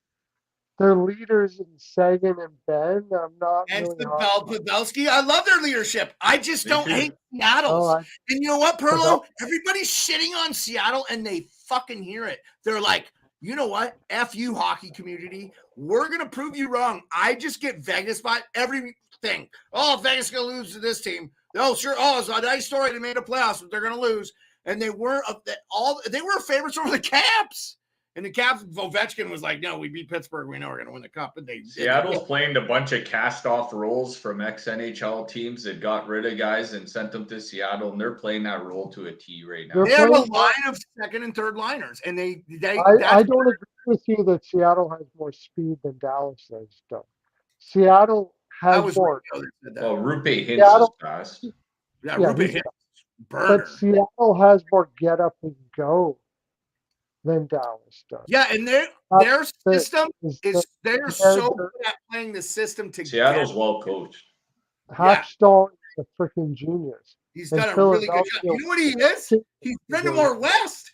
He's Brind'Amour West, Perlo. Yes, for sure. Absolutely. For sure. Yeah, he's playing basically. And you know what? Seattle doesn't have the best goalie in the world either, man. No, here's the thing. Here's the thing. Grubauer was not great this year, but you know what? I think really benefits him. And this is what happened. He played the bulk of the season for the Caps in 2018. We won the cup, and he started the playoffs, but then they pulled him for Holtby, and Holtby finished the playoffs and ran off to the cup. But there was 2 really big reasons why. Holtby wasn't that much better than Grubauer. In fact, quite frankly, he wasn't better than Grubauer until he got to the playoffs. He was way below average the whole year, and Grubauer earned the start. But you know what Grubauer did is he spelled Holtby. And I'm telling you, this is what we're seeing in Florida. Lyon and the other guys spelled Bobrovsky. And now he's good, and he's getting the 2 days he needs off between games. And I'm telling you, they're going to sweep him. The Leafs are done. I hate to tell you, it'll be a Bobrovsky. Yeah, but this is what happened to Grubauer.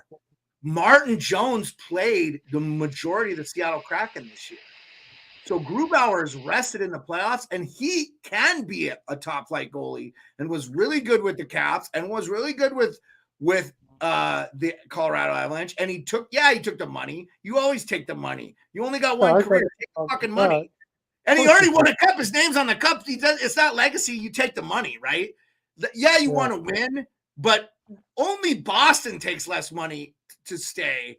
And they're lucky. I mean, that dream ends for them. They'll still be a cup contending team, but they're probably not going to have Krejci, not going to have Bergeron on that shit. But anyway. He's talking about giving up $2 million a year. Colorado was offering $4 year. He got like 6.9. I think his deal's like 6.9. Are you going to turn that down? No, over 5 years, that's like, $15 million. Honestly, how much I'm going to give up $15 million. Yeah, he's not doing that. Anybody out there doing that, stop it. So, okay. So let's just finish on this note because I do need to eat dinner and we've been going for almost 2 hours. Okay. Yeah, I got Seattle coming back now. With the caveat that Miro Heiskanen is not 100%, and I am starting to worry about Ottinger because he's got lit up 2 times. And that is, I know he's hot and cold, but when he's on, and he was on in game 2. So I think Seattle comes back in this one. We'd be rocking for the Kraken. Rico, what do you got, man? I think Seattle too, man. I don't know, but I'm not gonna level out Dallas because they've been there, man. They've went deep with this same crew of players. I'm not gonna count them out. I mean, they're a cup team, and I got a future on Dallas. I got a future on Ottinger to win to the Conn Smythe and Pavelski as well too. So and I got Dallas to win the cup out of the West. You're putting Seattle out in the air, then you need to be riding with Dallas. I know, dude, but Seattle's scaring me, man. They're scaring me. I know they took a vulnerable Colorado out, but I don't know, man. Dude, I'm not betting against Dallas to win this series, dude. Colorado was not. Seattle's going to take this to 7, and it's going to go down to the wire. And the way Dallas plays, it's going to be a deep series. Just like Edmonton, Vegas, I can't see any of these teams giving anything up here. Yeah, I wish I had Laviolette as the coach in Dallas, and I'm taking Dallas all day. I'm not the coach that's in there now. I don't see the motivation from DeBoer that you need to see in this situation. Well, and very evident in the last game, right? I mean, yeah. Well, I expected Seattle to win that game. And I think Dallas will win the next game. But when Dallas plays the best game they can play with heart and determination to win, they're going to beat Seattle 9 times out of 10. Pearlo, that same thing could be said about the Colorado Avalanche. If the Chiefs whatever. I took Colorado in 7 in that series, and I was hating myself. I heard Colorado in 4 and 5 from a lot of people. Money. You're right, Beard. There's a lot of people who didn't give the Kraken credit against Colorado. Yeah. There is a lot of people because of the champs and stuff, but that was before the Nikushin shit. Hey, shout out Hot Take Hockey. Hot Take Hockey picked the Seattle Kraken to upset the Colorado Avalanche. And he got annihilated for it on the internet. And he got the last laugh. I almost did. Almost. I was so close. Yeah, but hey, you had him in 7. At the very least, you gave him credit. I'm telling you, that is a when Jordan Everly told Ryan Whitney this year, there was almost 2 automatics in the bracket when the bracket started this year. One of them was Boston to take out Florida, and the other one was Colorado to take out the Kraken. Those were almost 2 clicks right away when you started your bracket. I love that game. My automatic was New Jersey over Rangers. I was all over. I was pretty much there with you. I thought for sure if I had to stake a large sum of money, I would have taken the Devils and not been scared when they were down 2-0. No. I might have been panicky, but honestly, I really and the Devils almost did it in 6. And I was wrong, man. I thought the Rangers with the guys they brought in, and I know they're the wrong guys that they brought in. Tarasenko and Kane wasn't what I just think it was too late. If they traded for him in like October or November and just said we don't have it, it might have been better. But you know what? The other thing I heard about Gallant today is he's a guy that doesn't make a lot of adjustments. He kind of just lets the players play the way they want to play. And that's how he works it. He didn't make a lot. There's another guy that doesn't make adjustments is Gallant. Yeah, that's his downfall. Out-coach Gallant in my opinion. 1995.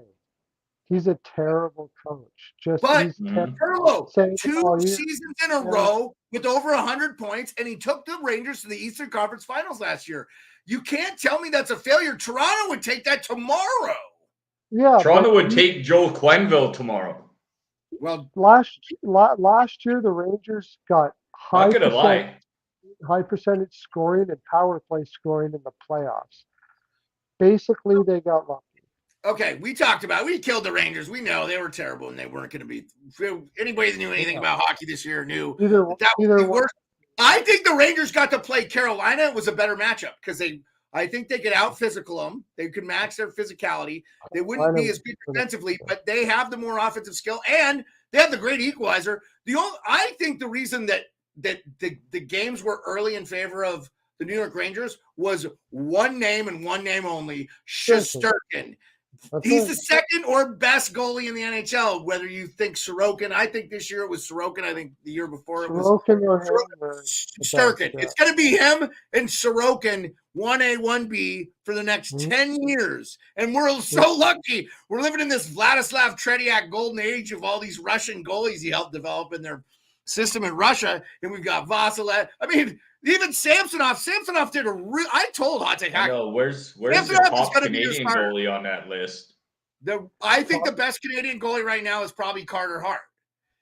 And he had a good year on a really bad team because John Tortorella coaches his team right.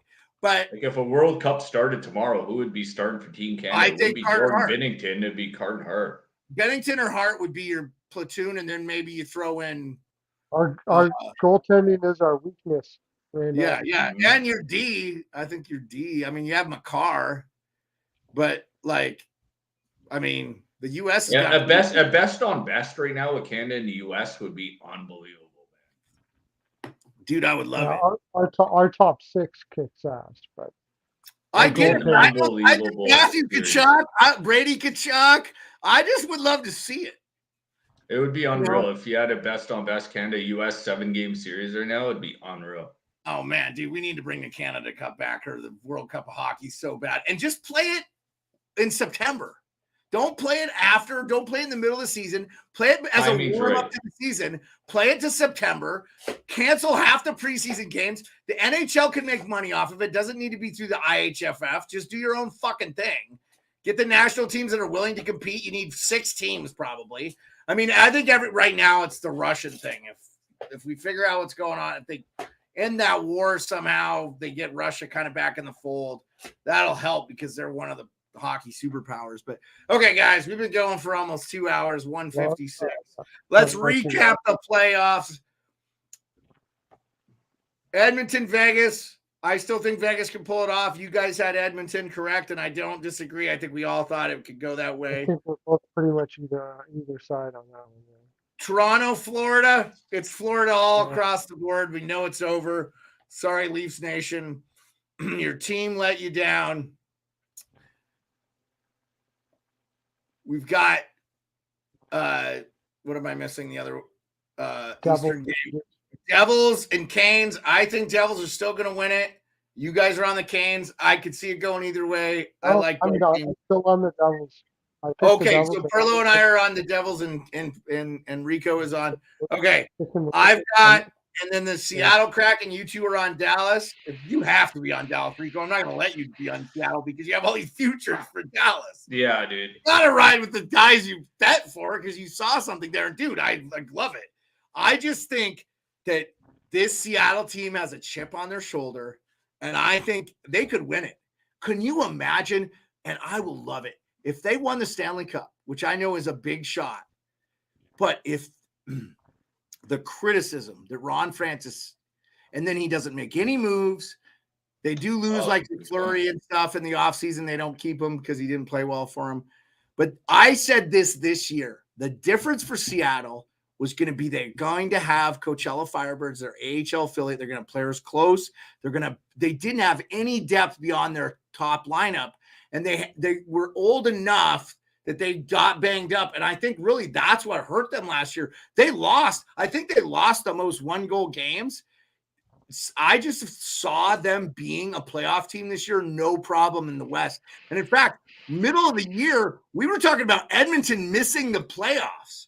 And good on them turning it around, them getting Kane back helped. And then the trade for Ekholm obviously was a difference maker. They had to move Barry out, which forced Bouchard in the role he should have been in from the get-go. And there you go. Lo and behold, now Edmonton is a cup favorite. And fucking 6 months ago, we were all like, they might not make the playoffs. So can you imagine? Who's the guy you're cheering for most on Seattle? Who's the player on Seattle do you're cheering for? Eberle was not go in there.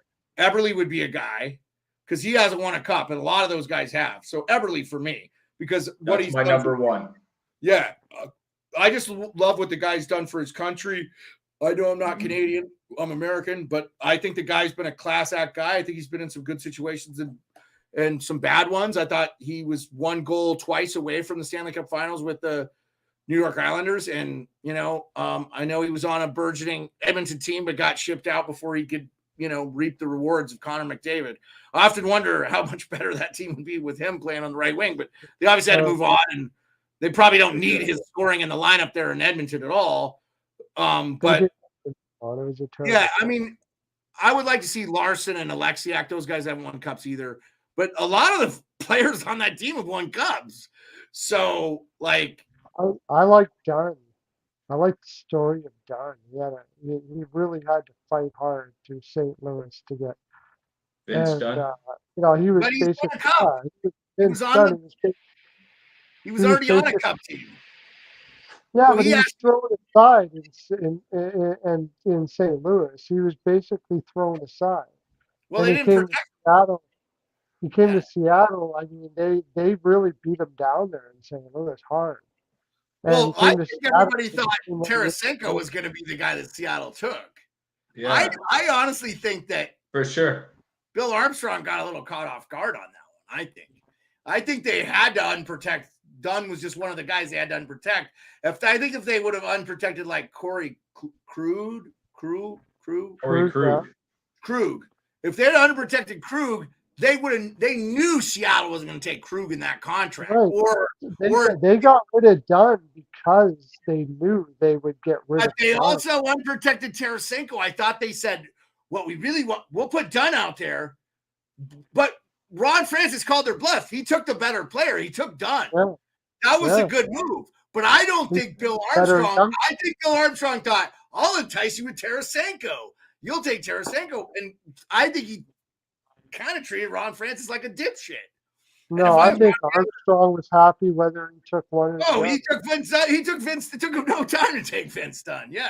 I would have took Dunn in a heartbeat for sure. And they signed Schwartz as a UFA. So he wasn't part of the draft. He was a UFA, and St. Louis wasn't going to be able to bring him back because they were going to have to pay Thomas and Kyrou, and they did. And he got him as a UFA, probably. Yeah. Dunn was he was very immature, and they didn't know how to handle him there. Yeah. Whatever was going on there in St. Louis, I don't know, but they didn't know how to handle it, so they realized that you better move on. All right, boys. Let's call it a night. When do you want to meet up next? Oh, whatever, dude. Just whatever. Just give me a heads up. Oh yeah, Rico, no problem, man. If you don't make it, I don't take it personally. I think we had Sal saying good night. Got an early work day. I don't know how you do it on the East Coast, Sal. Rico, appreciate you, man, staying up in the wee hours. For me, it's 8 o'clock. So, and then I'm off the next 2 days. So I'm off Tuesday, Wednesdays every week. I work till. Okay, well maybe we try to do Wednesdays or something, or Tuesday night. Well, I want to give you your weekend. Tuesday's not good because I'm doing. No, I'm good, man. If we do Wednesday night, I don't work till 12 on Thursdays. So Wednesday, let's do Wednesday then. Let's. Well, that's the Leafs do or die night too, buddy. That's the rant night for me. Well, how about we do it after the Leafs game? Let's schedule all right. Let's schedule one for this Wednesday. We'll go Leafs game for Pearlo. Okay. Let's get some gambling stuff out too, Pearlo, so you can get. I don't even get to give your picks. We kind of went into it. We went too very well tonight. I had Edmonton in a lot of ways. So let's do Wednesday night. The Hope or the Leafs get the rope pod. Hope or the rope. Okay, yeah, let's call it that. I'll set it up. I'll shoot you guys a link. Pearlo to get in the email and all that work. Let's we'll talk about it after I end the broadcast here. Okay, let's throw up the outro.